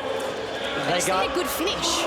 they got to get something going. And like I said, it doesn't have to be pretty. No. It could be a soft little lob shot on net with two guys crashing and poke at the puck till it's in the back of the net.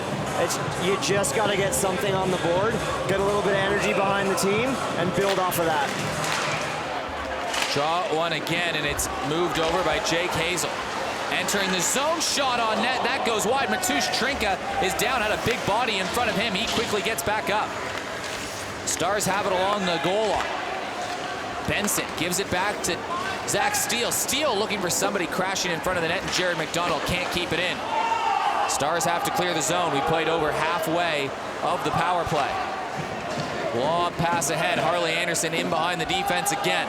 He's been a menace. 2 goals for Harley Anderson. Dangles his way in front and gets barreled into the boards. No call coming, but Harley Anderson going to get the puck right back. It's like he's got a magnet on that blade. What kind of sticks do they make in New York? I want one. Me too. Zach Boyle, long pass down. Glenn Forbes-White has to play it off.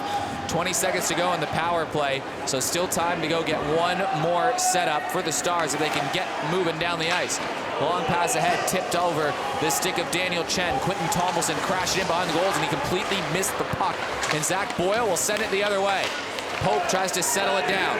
Finally gets it on his backhand and works around the right boards. Pope stumbles his way down. Picked up once again, and it's gathered by Pope. Pope in a scoring position, and Glenn Forbes-White pokes that puck away into the corner as the power play has come to an end. No bueno for the Stars.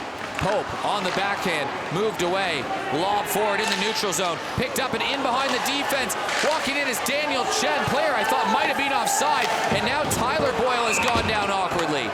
Reese Boundy has already left the game because of an injury, and Tyler Boyle takes an awkward tumble down. I think a stray stick might have just clipped him a little bit. Seems all right. Just might need a bit of a break. Favoring one leg. Here's Boyle coming here. Yeah. I think just a stick got in above his knee. Yeah. One of the ones that stings in. I'm not going to lie. I don't like that. I think that's a pretty soft dive by Tyler Boyle. I play with him on the Tigers. I know what he's capable of. He's actually been having a great game so far. I think that might be a little soft. There's quite a bit of padding on the front of those pants. Whether you like it or not, there is a talent to drawing penalties. Tyler Boyle has it. Whether you use it to your advantage or not is your call as a coach. Yeah. Didn't draw one there, though. Unfortunately, I didn't get one on that play. Down on the right side. Played it back to the point, and again, Smith firing from everywhere back at that blue line, but again, nobody really in front of the net. Hard work down in the corner. Daniel Chen can't be pushed off the puck. Picked off on the right side, tipped down in front. Matusz Trinka acrobatically dives back and makes the save. A little bit of 5-on-5 pressure here from the Stars. Playing some desperation hockey right now. Riley in the slot, fires one through and a man in front. And a nice glove save from Matusz Trinka. And I'll be honest, it may not seem like it because it's not up on the scoreboard, but Stars have been putting the pressure on the last 5-10 minutes. They've been in the zone most of the time. They've had the opportunities. They haven't been able to capitalize on those power play chances, but they are getting shots on net, and they need to continue doing that. Keep driving the net, bang away until that next one goes in.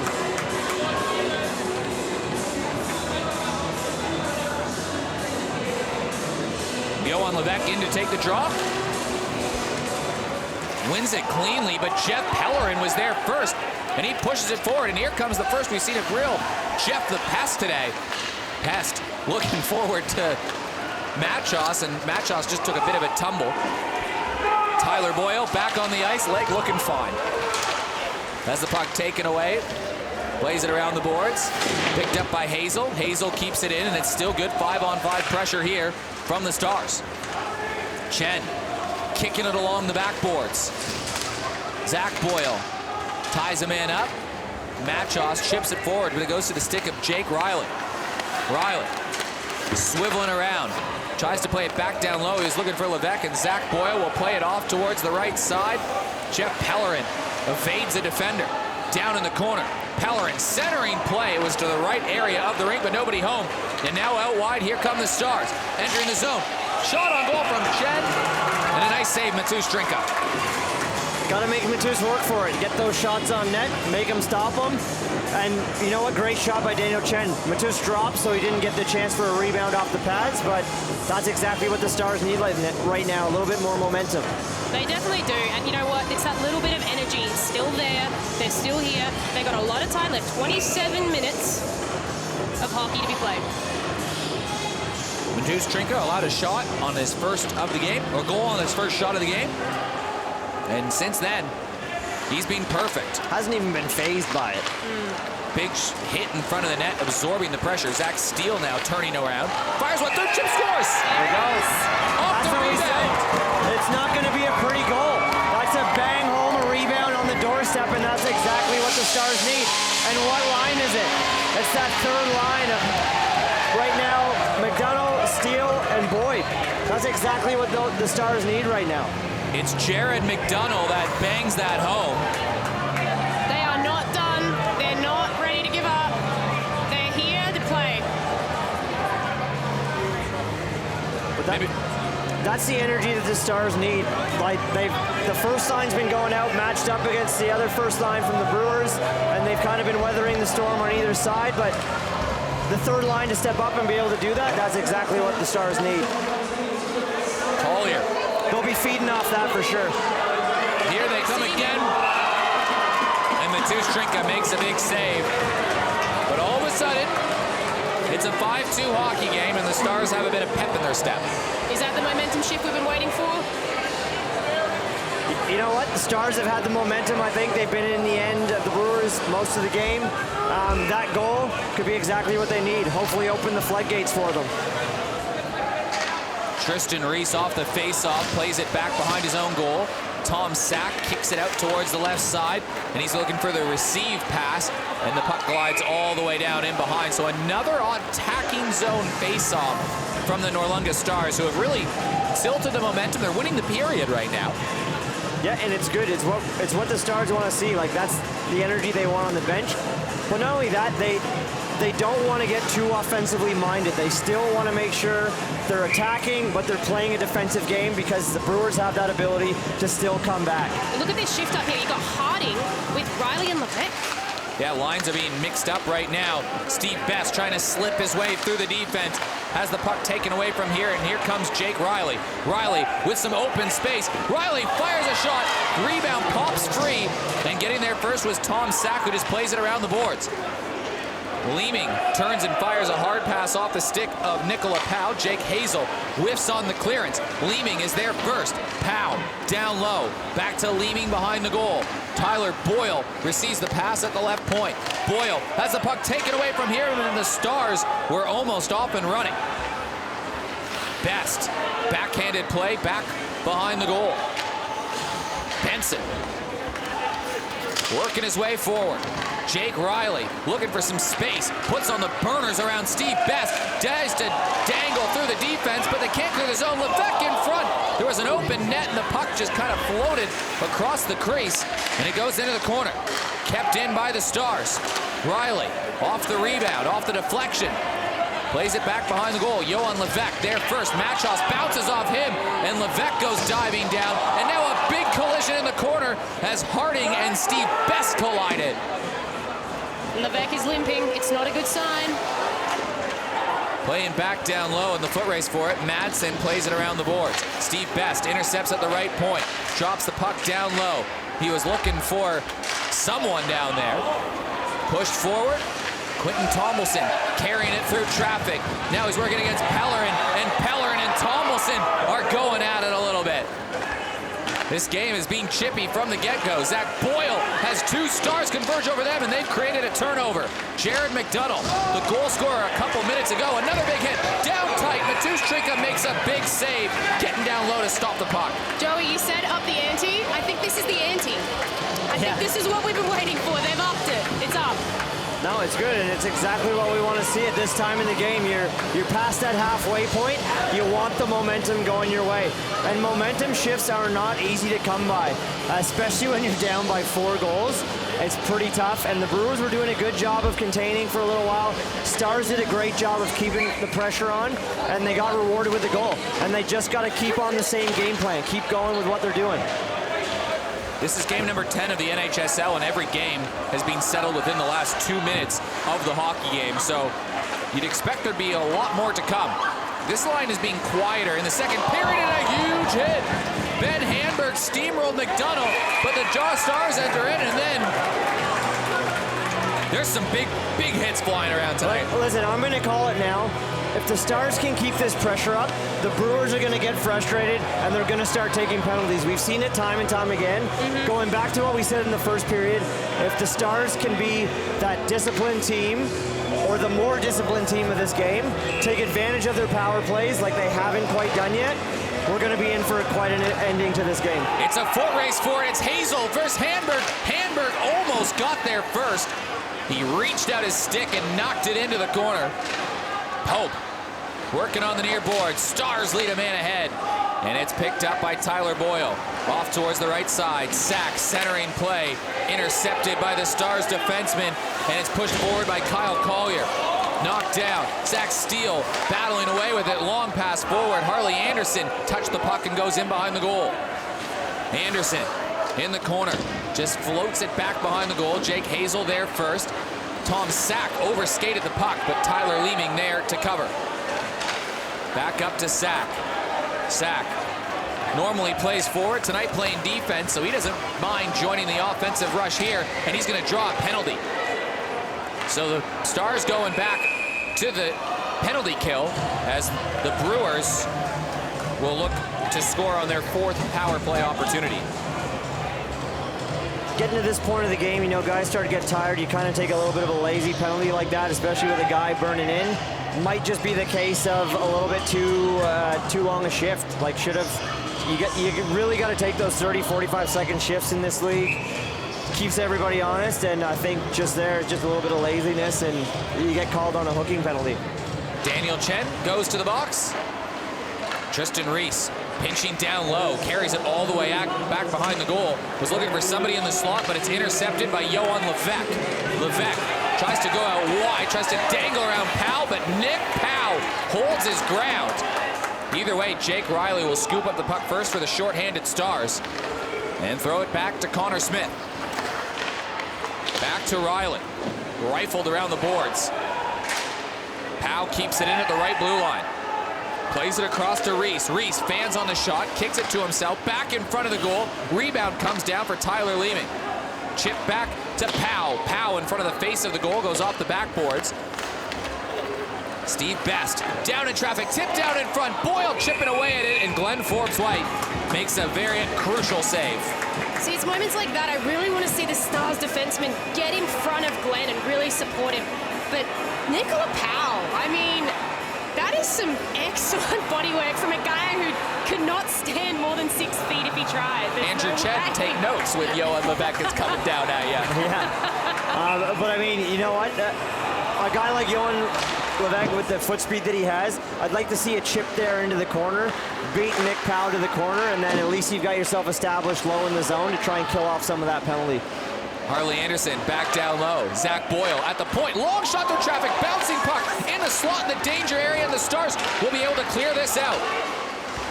Still over just under a minute to go in the man advantage for the Brewers. They are 2 for 3 entering this man advantage. That's much better than their percentage all season long. They'd scored just 4 power play goals entering the game. Looking for goal number 3 of the same game. Anderson, blocker save. Glenn Forbes-White. Brewers back to applying the pressure. Anderson picks up the puck down low. Hamburg all over his man in the corner. Pope joins in support. As Zach Steele chips away, there's now 2 Brewers bodies versus 2 Stars bodies. Another player hits the deck. Stars will be okay with this as it eats some clock away, and Glenn Forbes-White gloves it down. So just 11 seconds to kill, and then the Stars will try to look to add some more pressure. They've won the period, but they're still 3 goals back. Or they're winning the period, rather. but that's the momentum you want. You want to be able to hold off this last little bit of the game. You've got 11 seconds left on your penalty kill that you got to kill off. This is a big face-off for the Stars. They need to win this, get possession, get the puck down the ice. Instead, the Brewers win the draw. Tyler Boyle gives it back to Nick Powell. Cross-ice pass, shot from the point. Tomek Sachs got a cannon, and that one trickled a little bit wide. Steve Best back behind the goal, looking right side to Powell. Powell in the slot, battling away, Leeming chipping away at it. Now Steve Best gathers the puck. Best chucks one in front of the net. It's tipped away from Marko Komazek. Now, funny bounce off the boards. Glenform's way down, makes one big save and tight on Nick Powell. Chen out of the box, gives it right back to Nick Powell, and Chen leaps into him. Komazek plays it around the boards. Tyler Leeming intercepts. Leeming down low, back behind the goal. Swatted away from Connor Smith. Leeming still on the puck, and now Connor Smith will get there first. Plays it forward, looking for Daniel Chen, and he kind of blindly throws it in the middle of the ice. He was looking for Johan Levesque. Tyler Leeming. He's had a good little second period. Tyler Leeming cuts in front of the net, works off the backhand. Smith down in the corner. Brewers right now adding the pressure, but here come the Stars. It's a 3-on-1 going the other way. Turned into a 2-on-1. Chen shoots the puck. Big save, Mateusz Trinka on the backboard, and the puck freezed on the back of the net as Daniel Chen elected to shoot. It's a tough call. You hate to see it on a 3-on-1. Oh. You got to get at least one pass off on a 3-on-1. I don't care if you're down 10 goals, 5 goals, 1 goal. You got to make one pass, make the goalie think. If you're holding that puck after the hash marks coming inside the zone, the goalie knows you're shooting. So it's either going to be that late pass or an earlier one just to make the goalie think. And you know what? Chalk it up to a little bit of inexperience from Daniel Chen. He's a young kid. He's got a lot to learn, but he's still bringing great things to this game. Mateusz Trinka makes another save. Now 32 shots on net for the Stars. Mateusz Trinka has been one of the bigger stories. Is this the third period? We still got another period to go. I know, no kidding. Oh my God. So many shots. What are we calling over under 45, 50 shots for this game? And the third period's when most of the crazy goals have come. Absolutely. It's most third periods is where the goals have come, other than that last extreme Stars game where there was just one. Most games have had a bunch of goals. So be prepared. Ben Handberg lurking back on, trying to attack the defense. Zach Steele there first for the Stars. Tries to push his way forward, and now the Brewers could have been away, but there was an awkward collision at the middle ground. Now playing soccer on the ground, Harley Anderson made the knee save, picks up his stick. Brewers battling down low, just 8 seconds to go in the period. Just one goal in this period, and it's come to Jared McDonough, and it will stay that way. So the Brewers have a 5-2 lead. Stars controlled the shots and the scoreboard that period, a much more even flow of play. And that's exactly what the Stars need to do.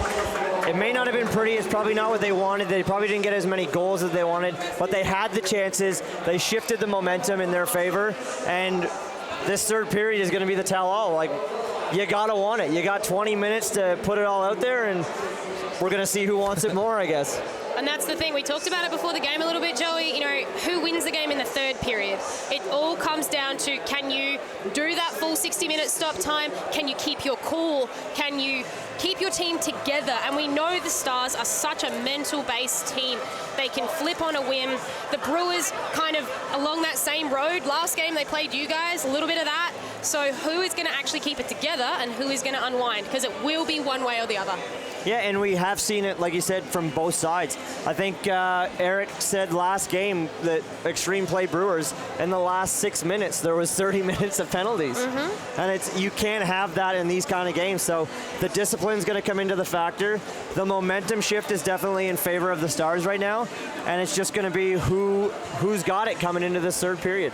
Dave Webb, are you down there? You got anyone for us or any insights? Can't hear from Dave Webb, so we might throw it down to our intermission break. We'll go back to in the slot. Oh, I think Dave's trying to talk to somebody down there.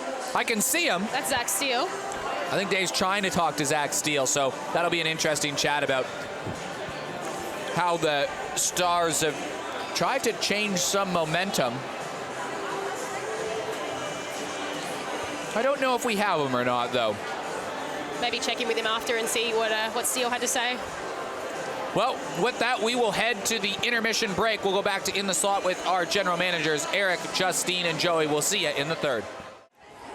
5-2 hockey game here at the NHSL on beautiful Ghana land. Eric Balnar joined by Justine Rufino and Joey McDougall.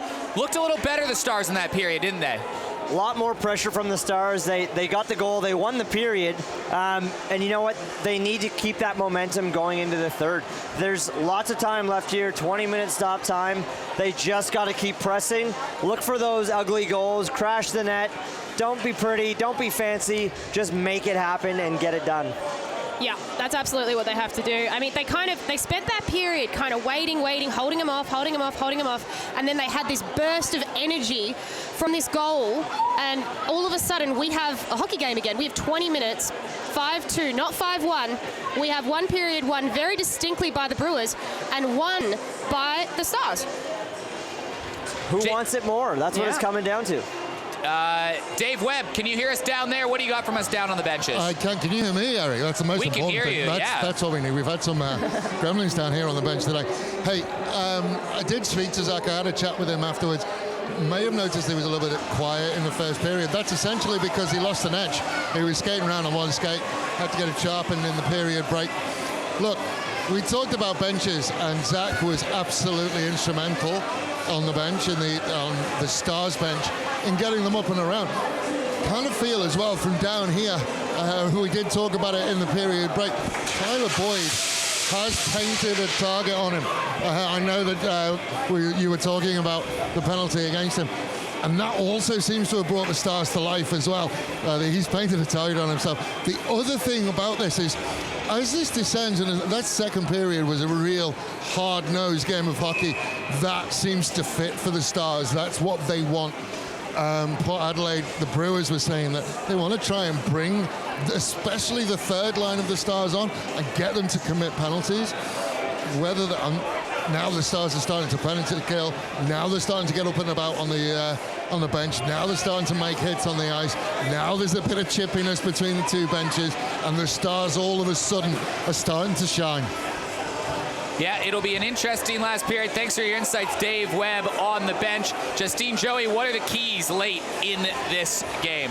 I think definitely the key for the Stars right now is to keep your head down, just keep plugging away, be those disciplined players that you need to be. Don't take the penalties, just shots on net, lots of shots. We saw that first shot in the first period that went right in. You got to get some more of those. It's not going to be pretty, but just keep plugging away. Yeah, and I think that for the Port Adelaide Brewers, you stay calm, you stay composed, and you stay confident. You never, ever get complacent. Even when you're 3 goals up, means nothing. 20 minutes is an eternity in this game. We've seen a lot of crazy comebacks, and the Brewers have been on the end of both of them. They've come back in games. They have allowed leads to squander. You think when they were up 5-3, they had 2 2-goal leads in the third period versus their last game in the Extreme, and the Extreme scored 4 unanswered all in the last 7 minutes. So it is possible even late. Nothing's impossible in this game, and it's just as who wants it more. That's all it comes down to. It's who's gonna bury the goals, who's gonna do it, who wants it. Who wants to be in the playoffs right now? That's what they got to be asking themselves. The next goal is going to be crucial for both teams' hopes in this game. It still is a 3-goal advantage for the Brewers. Harley Anderson has 2 of those goals. Zach Boyle, Tyler Boyle, and Ben Hanberg, the other goal scorers. Jared McDonough and Yohan Levesque have the goals for the Stars. It was 5-1 after the first period. It's now a 5-2 hockey game. Brewers 2 for 4 on the power play. Stars 0 for 4 on the power play. We'll see what comes in what should be an exciting third period. That top line of Tyler Leeming, Steve Best, and Nick Powell looking to get to work early on. Tyler Leeming pushed away in the corner. Steve Best swats at the puck. He's trying to turn and fire. Finds Leeming. Big save, Glenn Forbes-White. Tight again. And a nice save from Glenn Forbes-White on Steve Best. Tomek Sack rips one from the point, and Forbes-White gets the pads down. Nick Powell on the backhand. Again in front of the face of Glenn Forbes-White, and they couldn't convert. A good shift, though, early on from the Brewers. Riley, lob pass over towards Daniel Chen. He knocks it out of midair, turns his way back, looking for Chen again. Chen, down low, looking for somebody in front of the net. He's looking for Zach Steele, and Steele couldn't hold on to it as this puck goes down the other way. And that's exactly what we want to see from the Stars. If they want to get back in this game, they just forced the Brewers into an icing call. Means the pressure's on right now. Zach Steele will take the draw. He'll go against Harley Anderson. No, he won't. Harley moving towards the wing. He'll go against Nicola Powell. Very high traffic shot count so far. 33 for the Stars, 31 for the Brewers. Draw one by the Brewers, but the Stars might get to the puck first, and they do. Tangling down low. Zach Steele kicks it to himself. Tries to drop the puck off, and the Stars start swarming. Benson on the left side. Plays it back behind the goal. Collier down on the right side of the goal, and Matusz Trinka will just freeze play and slow it down. Still quite a bit of control there from the Brewers. They're really keeping the Stars out. Even when they've got that little bit of control, they still can't even make it to the net straight away. No, and I think the Stars have the know-abouts to recognize that, keep the puck to the outside, don't force it.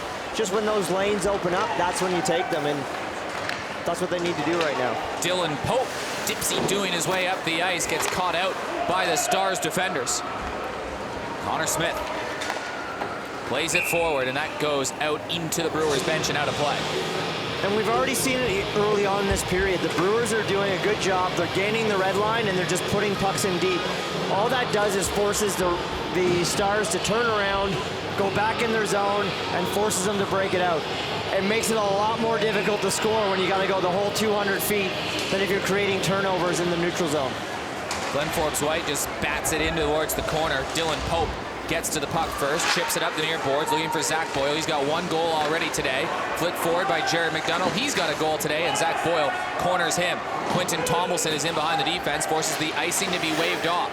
Tristan Reese, the man covering for the Brewers. Tomlinson swivels back into the corner. It's a foot race for it. Getting there first, Tyson Boyd provides a little bit of a pick. Tomlinson plays it back down low, looking for Boyd. Jared McDonald freezing a man up on the corners.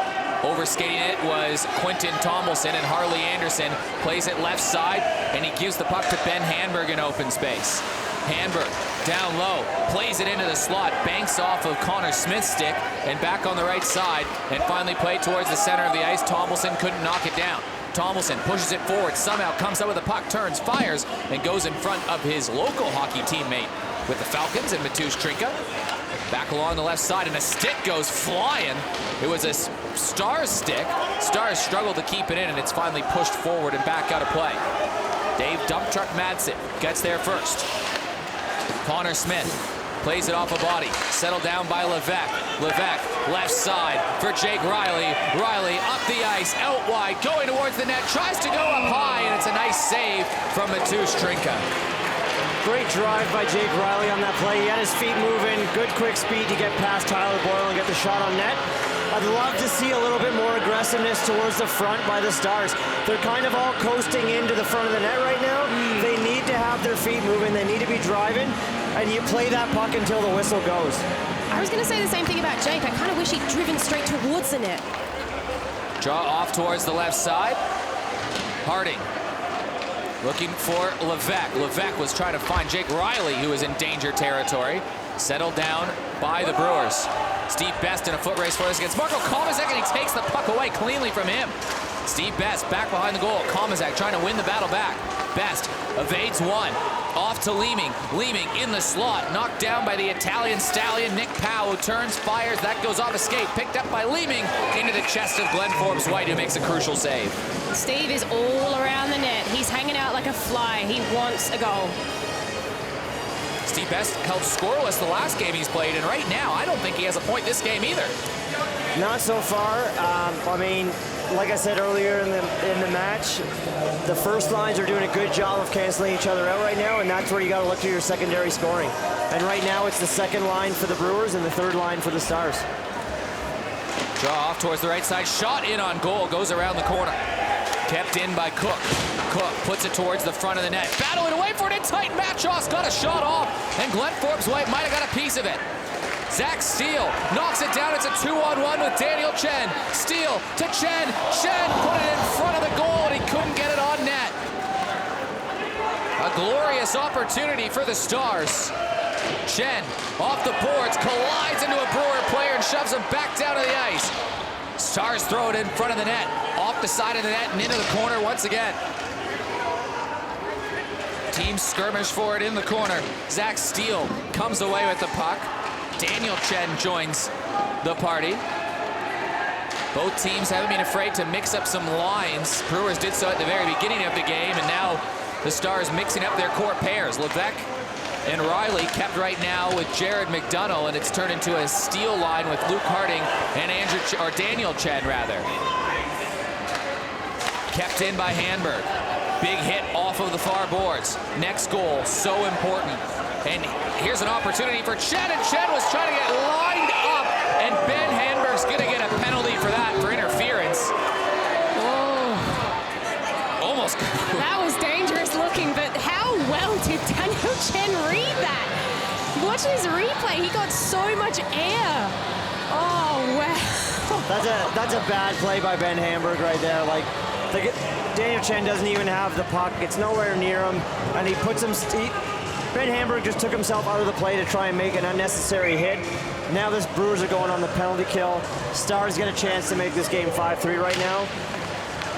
Let's hope they can do it. He was trying to line him up from across the ice. I think Ben Hanberg jumped down from the stands and came across for that one. The Stars power play has not been impressive in this game or this season. Currently 4 for 49. This is their 50th power play opportunity of this season, and boy, is it a good time for this Stars power play to start getting going. And that puck is cleared out of play, but I think it hit the boards first. Otherwise, it would have been a delay of game. Right now, Stars just need to get their little bit of focus going, slow things down, get set up in the zone, wait for their opportunities, and then make the most of them right now, because they've been forcing it a little bit too much on the power play so far. Riley off the draw, back to Connor Smith. Smith in behind the goal. Pinching in there is Daniel Chen. He couldn't get there first. Puck goes all the way back down and played by Glenn Forbes-White. Harley Anderson forced him to get rid of the puck, I think a little bit earlier than he wanted to, and Dylan Pope intercepts. Pope behind the defense. Brewers okay with possession in the attacking zone. Well shorthanded, but Johan Levesque takes the puck away. Here comes the workhorse. Entering the zone, out wide, backhanded play. Levesque was looking for something. And Matusz Trinka, again, he's been good all night, hasn't he? He's been good since that first shot on net, and again, we just see the little bit of laziness going towards the front of the net from the Stars. They need to get on their skate game, get a little bit quicker, get in front, and kind of try and frazzle Matusz a little bit. We saw it the last game against these guys. Jeremy Klein ran over Sam Poole, and it shifted the game completely. If you can get in there, get in Matusz's head just a little bit, you might be able to change that factor of Matusz being stronger in the net. You just got to have enough time to make him think. Like, just have someone there. Funny bounce off the stanchion, and it was a glorious opportunity for Jared McDonough in tight. Back to the point, Jake Hazel distributes, right side, sharp angle shot, down low. Brewers get to the puck first, and Matusz Trinka has Tyson Boyd firmly planted on top of him. That's gonna stop the play. Is that the shakeup they need? 13:28 to go. Imagine being Tyson Boyd and being on top of the other team's goalie and no one goes near you, because they know if they get into a fight at this point in the game, it's not a good idea. So you just kind of walk off. You're like, yeah, just flatten your goalie, and what? We had 5 or 6 goals in the first 16 minutes of this hockey game, and now in the last half hour or so, we've had what? Not much. Not much. Not much going on. Yeah, you're right. That is not much. Not much goal. 1 to be exact. Harding plays it back to Connor Smith. He'll put it in behind the goal. Tristan Reese is there first, up the middle of the ice and out of the zone. Only 30 seconds to go for the Stars to get something going, and they give it away to Tyler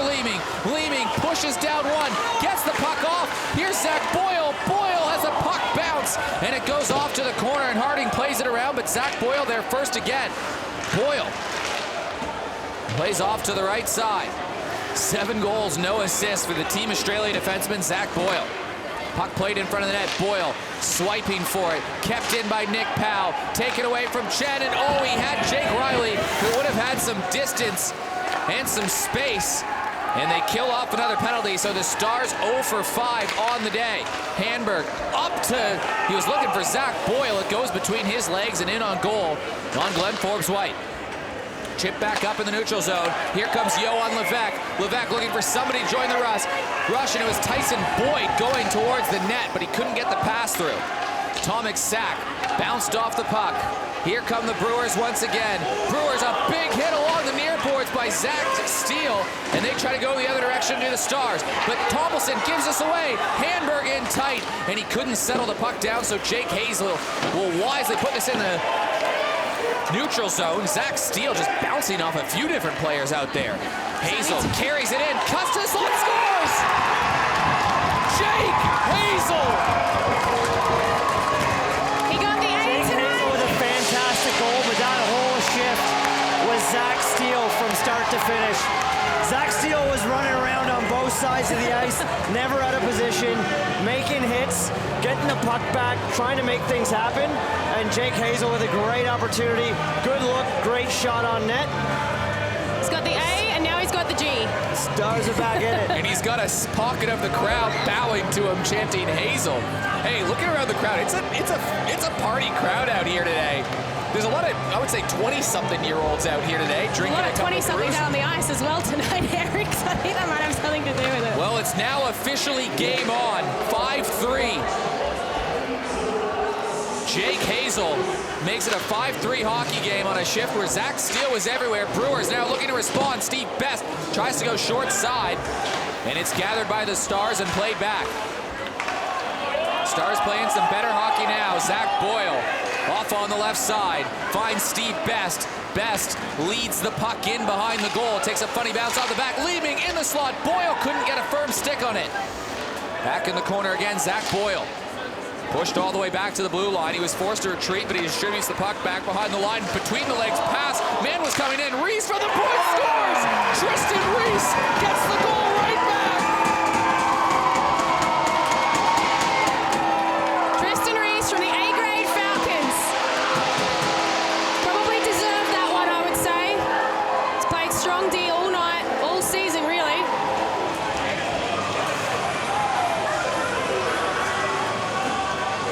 And what a response it was.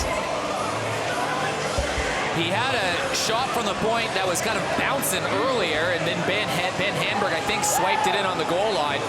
Tristan Reese creating some offense today, and that is a back-breaking goal for the Stars, isn't it? Yeah, a little bit of screen from probably on Glenn Forbes-White from his own team there on that shot, but I mean, just kind of a miscommunication in front. Forwards down a little too low in the zone. Should be out at the point a little bit higher to try and stop that. But I mean, great shot from Tristan Reese. It wasn't a big gap, but it was there. So as soon as the Stars made it a game, the Brewers promptly trying to take them out of the game.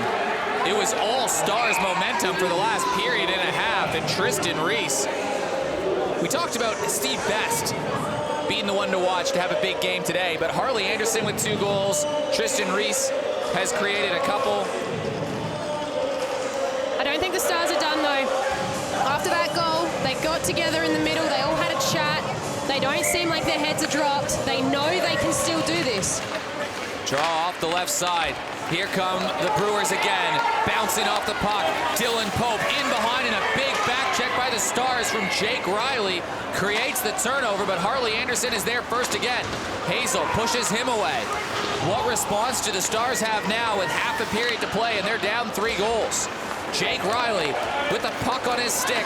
Chen on his left wing. Levesque out wide. Chen down low. Behind the net was looking for somebody in the slot, but there was just a parade of Brewers players there who will clear the puck away. And that goes back to what we were talking about before, just the Stars kind of trying to force the play a little bit too much, and if you've got nothing there, hang on to it. Leeming, tight side, and it's off the toe of Glenn Forbes-White.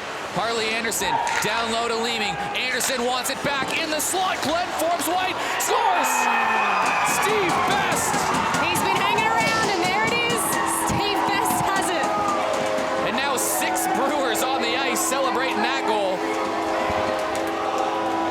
You hang out around the net all night long, it will be there. There will be a point that will pay dividends. Harley Anderson, great shot. Stevie was the first one there. Takes him a split second around Glenn, and that's it.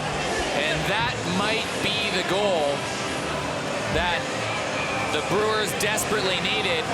Timeout. If they lost in regulation today, they would be eliminated. If this result holds and the Stars lose in regulation, the Stars are not eliminated because they can still catch the Brewers on regulation wins, which would be the first tiebreaker, but they would need to beat the Extreme in regulation next week. That would be step 1. It cannot be in overtime. It has to be in regulation. And then they would need the Extreme to beat the Brewers in the final week of the season. If this game ends in regulation, the Extreme clinch a finals spot. You can't see it on the screen, but we can see it from the stands. Jake Riley is pumping up the Stars. He's given him a chat. This isn't over. And in the Brewers, we can see on the screen, feeling very good about themselves right now. Dave Webb, what's the vibe down there? I know. It's horrible down here. It's sort of falling in love with this Stars bench as we go. It's not the first time I've referenced Sisyphus.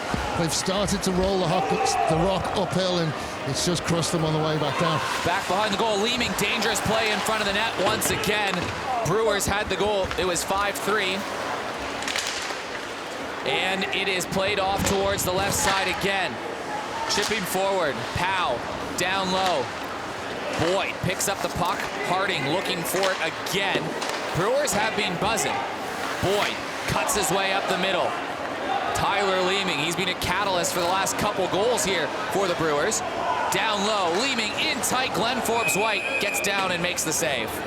And that's what he needs right now. A little bit of a save, get yourself back into this game.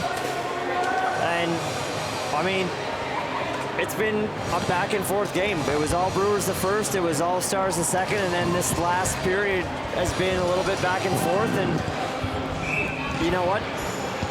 All you can do is leave it all out on the ice. The Stars really got to come. They got to want to compete. They got to want it.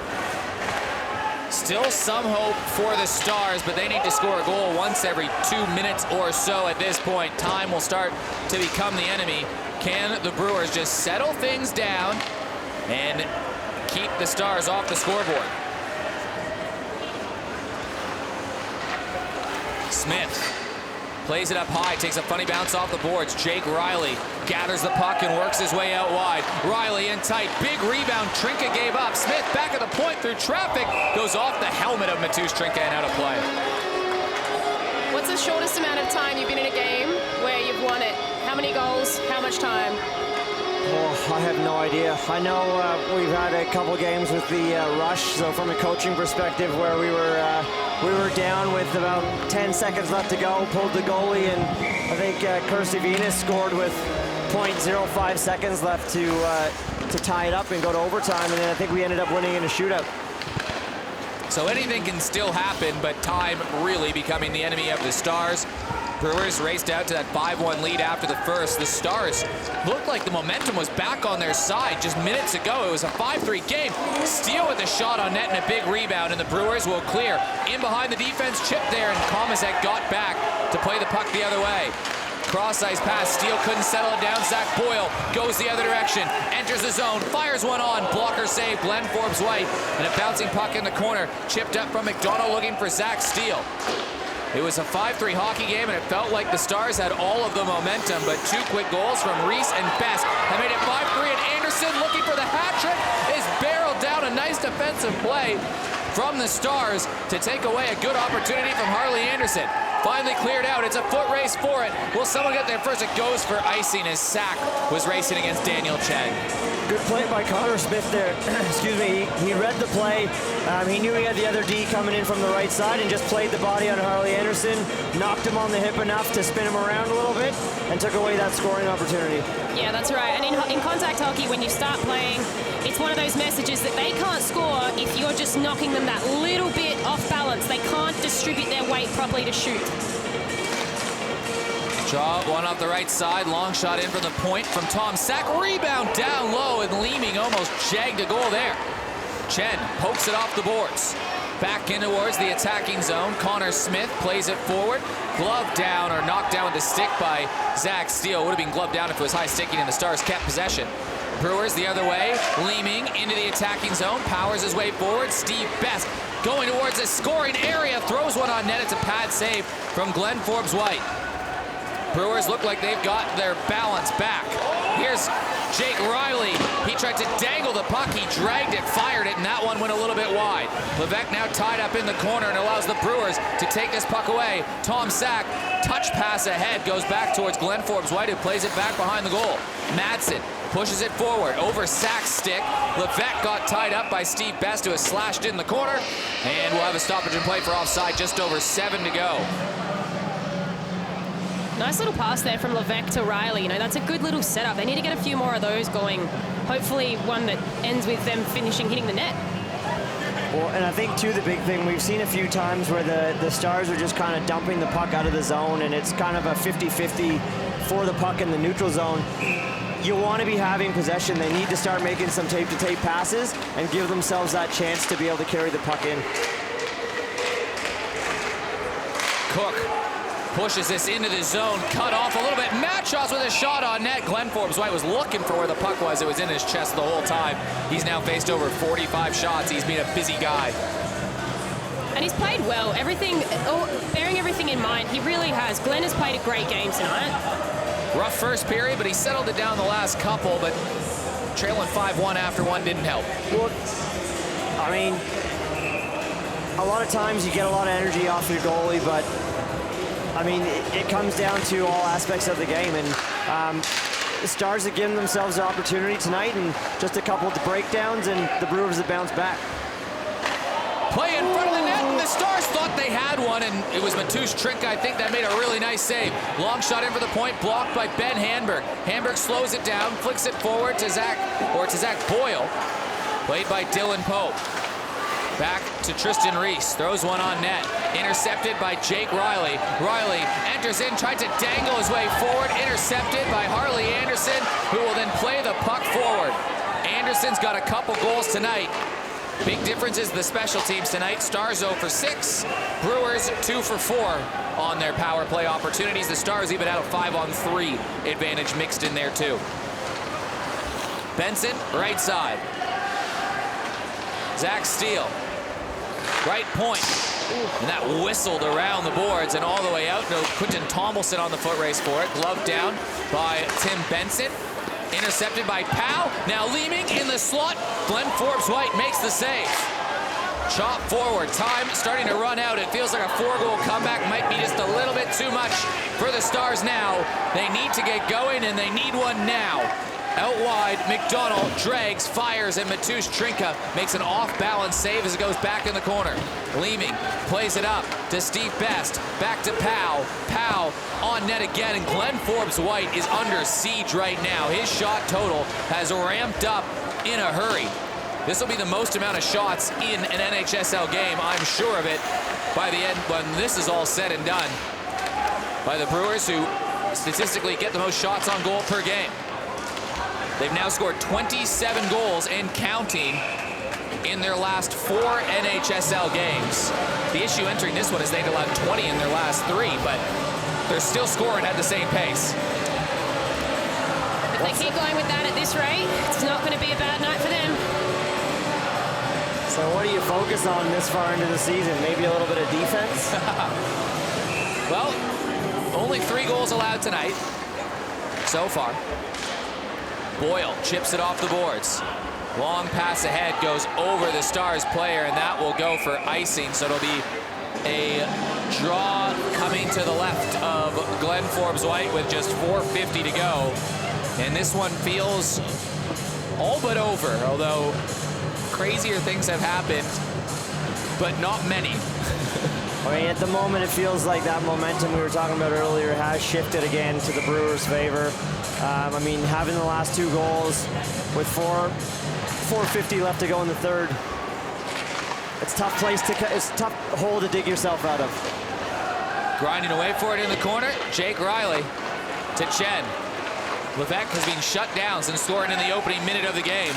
And he has 2 Brewers converge over him, but an opportunity in tight, and this loose puck in front, and that kind of sums up the Stars' night, doesn't it? Sharp angle shot, Mateusz Trinka gets down and makes a big save without his stick. Tristan Reese gets it back to him as Jake Riley buzzing around, and that gets tipped away. And that whole sequence, the bouncing puck, the goalie down, the net open, the Stars just couldn't pull the trigger. No, and it's just like you say, kind of sums up the night, and some nights you get the bounces and some nights you don't, and just feels like the Stars haven't had anything really go their way so far tonight. Reese off the left side, he gets barreled down, no call. Tyson Boyd, left side, Jared McDonough up the left wing, and it's played by Mateusz Trinka, but he's got McDonough in there who hits the goalie, and there's going to be a call for it, and now a skirmish breaks out. Usually when you make contact with the goalie, teams take exception, and now there's punches being thrown big time down behind. Oh my goodness. Dump truck's got someone around the neck. I can't quite make it out. It could be Hamburg, but you would not want to be him right now. Jared McDonough walloped Dylan Pope, who was on the ground. Hey, you want to come in to protect your goalie, you got to be willing to take the punches. But at the same token, I'm all for the goalie wants to come out of his net. That should be fair game. Yeah. You want to get yourself into it. You want to bump a guy behind the net yourself. You got to be able to take it. Yeah. No, you can't get into things and think, okay, great, I've said something, that's it. You're going to get into it, and someone's going to say something, and you need to back yourself. And Mateusz was fine there. No, he was just going back to his net. It wasn't a hard hit. He was just trying to get the puck, it looked like. No, but at the same time, if you want to try and box out a guy and he's got nowhere else to go, that to me that's not a penalty. Yeah. That should be fair play. Let the game he's left go. his crease. The puck He's was left his still crease. there. I think that it was fair game in the sense that Jared was clearly looking at the puck. He didn't line Mateusz up. I think he was going towards the boards to not to try and, hit him, but to try and get between him and the boards. There's a look at this bouncing disc that they couldn't settle down, but how's this for a save from Mateusz Trinka down low, and he made another one off Johan Levesque. Trinka, his save percentage is going to go up after today. He'll have about 43 shots on goal to this point. He'll have 3 goals. And there it is. He leaves nowhere else for Jared McDonough to go there, and that should not be a penalty. There's no shoulder. There's no shoulder thrown into the hit. It's incidental contact because of the play that Mateusz made, and I really don't think that should be a penalty. But that's where it started, and who knows where we're going to end up here with having 5 guys down below the goal line.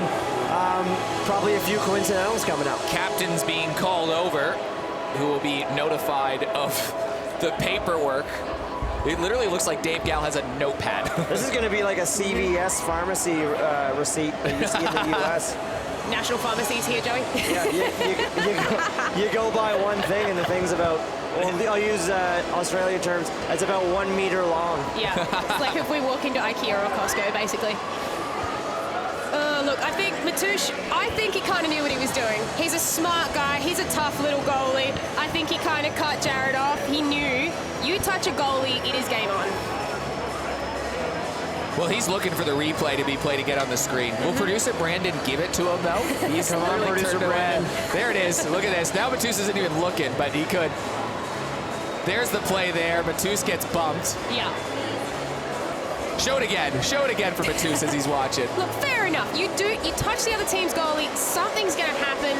I mean, it's an iffy one. He could have completely wiped him off the face of the earth. One more time for the fans on the ice who are watching the thing. They quickly turn around as soon as they're on screen, though. And now there it is. Mateusz could look out. He's watching it again. But yeah, I agree. He's playing the puck here. Mm-hmm. Well, look, let me tell you one thing. If you got a guy coming from behind and bumps you like that, and you don't know he's there, Mateusz goes over. He stayed on his feet pretty well. He knew exactly what he was doing. That's what makes me think. Dave Webb on the benches. Is there chaos or what's going on down there? Dude, just I'm smiling. trying my best to listen to what's going on. I know McConnell's got 5 in a game. I know there's another one who's got 5 in a game down here, or possibly a Port Adelaide one, I'm not sure. But it's going to be 5-on-4 hockey. The Stars are going to have to try a penalty kill. And the word is just throw absolutely everything at this. I would think it would be probably Dylan Pope that would have the other 5 in a game. I don't know. I think Dylan Pope was the one who copped it from Jared McDonough while he was laying on the ice. It might go to that little bit of a rule that the refs have, that if somebody's not willing to fight and you instigate a fight with them, then it is an automatic 10-minute penalty on top of the 5 for fighting. So I feel like Dylan Pope won't go for that one. But it will be interesting to see here what we get on the score sheet for penalties. So Madsen is listed on the board right now. Yeah, he had Hamburg behind the net. 4 Brewers skate out on the ice. Oh no, there's 5. Yep, Lehman's there. So it's 5-on-4. It's going to be a 2-minute power play. And now Joey Rezick asserting his law on the bench as well. So chaos has ensued late in the NHSL. Loose puck in front of the net. It'd have to be goal every less than a minute for the Stars to pull this one off. So the Brewers have all but sealed, moving in to second place on their own. Equal in points, but not on the tiebreak with the Adelaide Extreme. And the Extreme are just 3.5 minutes away from officially booking their ticket to the Championship Series. Boyle in tight, tries to go up high, but they're 2 minutes away from booking that in, and they've played 1 less game than everybody else. And really what you want to see right now from the Stars is whether you feel like you're in or out of it right now, you've got to finish the game. Finish strong. Just know that you got 1 more game left next week. Go into that one strong, but definitely here, don't make this a crapshoot. Don't lose the integrity of the game, and just finish strong. Try and get it out. They are shorthanded.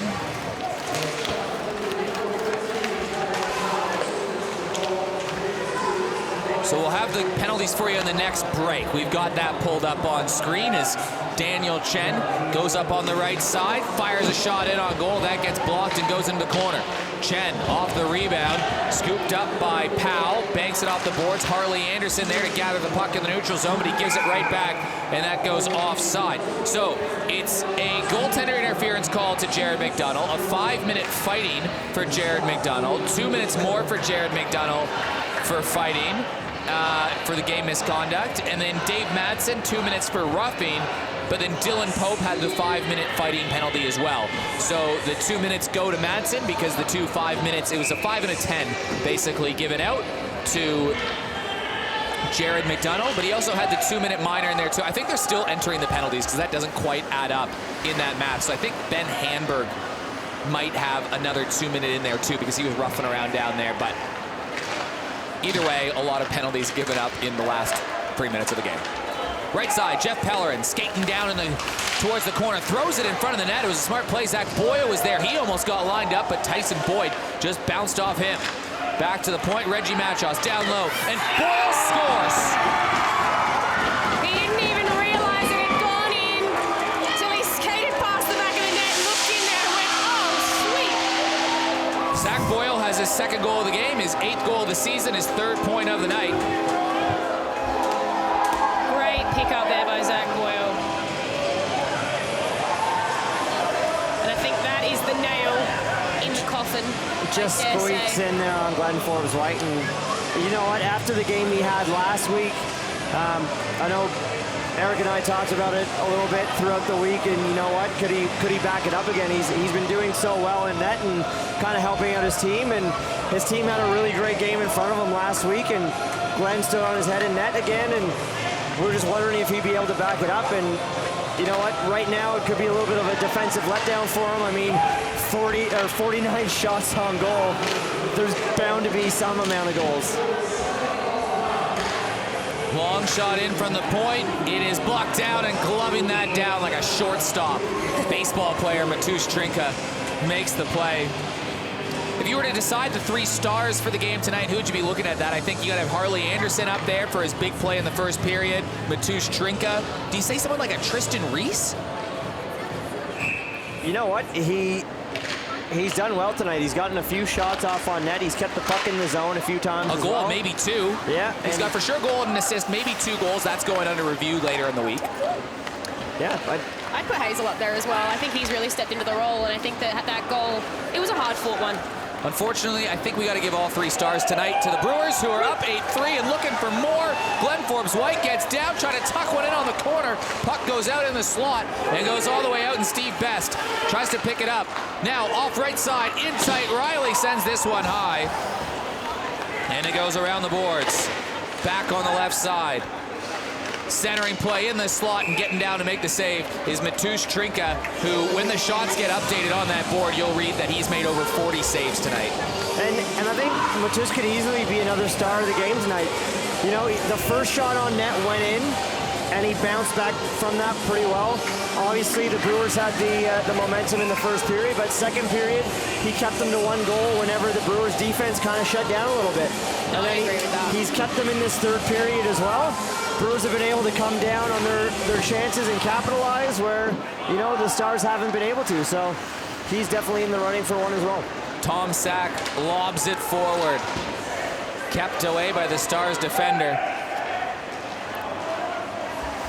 But yeah, Jake Hazel played all right from a Stars perspective, but an 8-3 game, it's a tough one to swallow for the Stars, who are still mathematically alive in their season, but they are going to need to beat the Extreme in regulation next week. And that sets up one of my favorite scenarios, where it could be a 3-3 hockey game with a minute to go, and the Stars might have to pull their goalie. Keeps things exciting, doesn't it? It would do them no good to win that game. In OT, Leeming, shot on net. Glenn Forbes-White faced over 50 shots today. The highest volume of them all. Steve Best helped score that goal that helped turn the momentum later on. Back on the left side, Sack gets pushed off the puck. Back behind the goal again. Steele gets dumped down in the slot, looking for more. The Brewers just looking to add insult to injury right now. A very complete 8-3 win so far with 30 seconds to go. Trinka gets tied up again. Another penalty is coming to the Stars. More skirmish before it. Tristan, oh, it's Tom Sack going down. Another melee. And that one was probably goalie interference. I would call that one. I think that was a bit of a Superman dive at Matusz Trinka on that one from Quentin Tomlinson.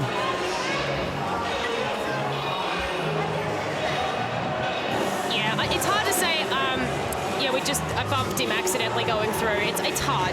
You've got a goalie in the play, man. You know where he is. Doesn't really try to get out of the way. No. Quentin might have been. Interesting, though, because Sack ends up... But you're right, he didn't really try to get it. It didn't look like he tried to get it. Nobody was trying to do anybody any favors on that play. I mean, Sack's doing his job as a defenseman. He's backing up his goalie. I think it definitely with the Stars right now, you know you've got another game next week. Just keep your wits about you and just draw out this last 26 seconds, win the draw, get the puck down the ice, let it be over and done with, and regroup for next week. Well, 25 seconds to go on this. Down low again, and the Brewers almost had another. So how did that stay out of the back of the net? Machos to Anderson looking for the hat trick, and he's stopped point blank by Glenn Forbes-White. The Brewers haven't stopped. They don't care that there's 15 seconds left. They are not taking their foot off the pedal. 5 goals up is not enough for these boys, apparently. Well, the Brewers still haven't guaranteed anything, because it becomes very interesting if the Stars win next week and the Brewers would then need a point to get through. But there's one thing for sure, the Adelaide Extreme will be playing in the championship series. They just don't know their opponent yet. But it means we have meaningful hockey next week. Right. keep meaningful hockey going for the next couple weeks, right to the playoffs. Shen dangles his way outside, stops looking for a man. Jake Riley gets hauled down. There's going to be a penalty there with 5 seconds to go. But I can guarantee you as well, you could probably guarantee it better than me because you're the captain of the team. Even though the Extreme are in the series, I have a feeling that the Extreme are going guns a-blazing, trying to end the season of the Stars and pick up a win, more importantly, for the Extreme. Well, it's something that we talked about at training this past week, and we didn't really care about the outcome of this game tonight. We know that we want to be going into the playoffs with 2 wins behind us. Because if you're going in on 2 losses and a technicality to get in, it's not much momentum behind you. You want to finish first. You want to finish first. You want to have that momentum off your last 2 wins, and it's amazing what that can do just to rally everybody on the team and get them going. Because playoff hockey is a whole different beast. Like everybody that's been watching so far this year, you've seen some good hockey. Tune in for the playoff hockey. It's going to be very entertaining. Well, the Extreme can still finish first, but a late hit after that. Today, the game is all Brewers. They were up 5-1 after the first. The Stars made it interesting midway through the third when Jake Hazel scored to make it 5-3, but it's like a switch just flicked, and the Brewers stormed home. To be perfectly honest, this is the first time we've seen it this season. This is the first blowout game we've had. All of them have been close. Everything else has been very close this season, so you just got to ask yourself, what does it come down to? Was it, the defensive style of the Noarlunga Stars tonight just didn't work for them? Was it come down to goaltending? What is it? And I think that's something that Sammy Manter is going to have to look at, rally his team this week, and come out ablazing on Friday next week. We also know the Brewers can score a lot of goals. Now we know that. I mean, I think this is just completely characteristic of NHSL hockey. We had no idea how this game was going to pan out. We still didn't know. Even they're coming out with, we don't know what's going to happen at the start of the third period. We still think there's fight left in the Stars. We're not quite sure, and it'll be the same next week. 28 goals now in the last 4 games, but in this one, Johan Levesque scored the first goal of the game, but then a flurry. It was Harley Anderson, Zach Boyle, Ben Hanberg off a point shot from Tristan Reese. Harley Anderson again, Tyler Boyle that made it 5-1. McDonald and Hazel made it interesting, but then Tristan Reese, Steve Best, and Zach Boyle score in the third period. 3 unanswered goals to win this one, 8-3. Next game coming up next Friday, the Adelaide Extreme versus the Noarlunga Stars. The Stars have to win that game in regulation. If they do not, the Brewers will clinch a final spot. The Extreme, if they win next week outright in any way possible, they will clinch the minor premiership, which is finishing first place, never a bad thing. So that's what's on the line for the Extreme, is with a win, they can go automatic top. The Brewers will not be able to catch them. I think we have Dave Webb, who will be on the ice shortly, looking for it. I can see him wandering out there, old Dave Webb. I wonder how his legs are going on ice. This is a Brit out of his comfort zone, I am sure, on the ice right now, maybe getting ready for the Winter Olympics.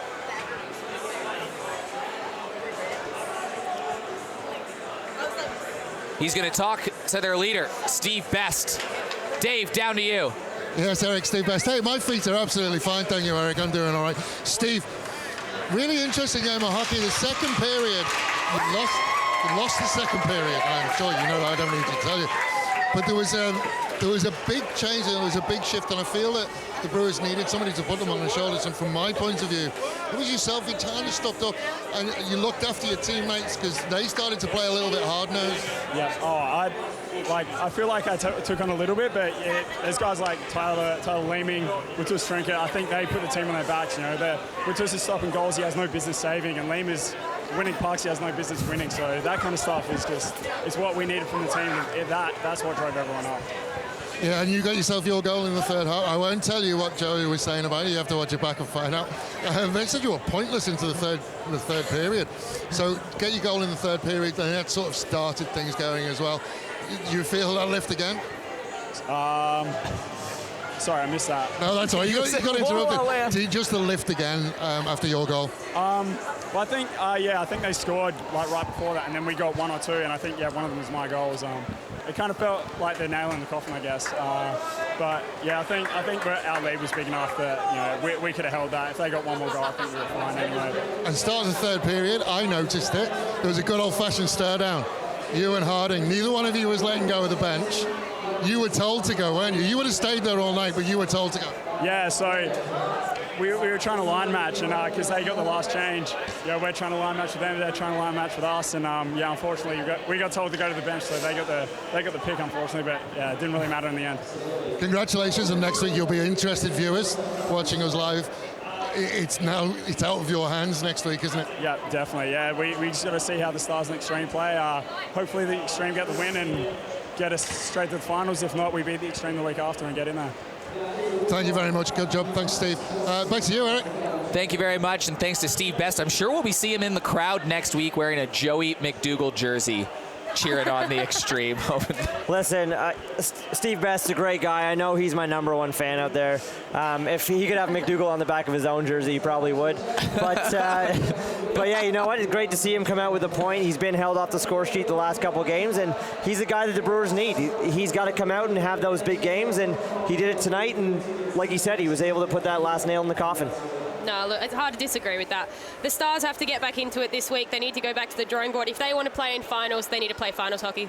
It is a must regulation win game next week for the Stars, because tonight the Brewers take care of business, hold off elimination, and win this one 8-3. On behalf of everybody here at the Ice Arena, Dave Webb on the ice, Justine Ruffino and Joey McDougall in the commentary booth, and producer Brandon on the switch. This is Eric Ballnar saying good night, and we'll see you next week.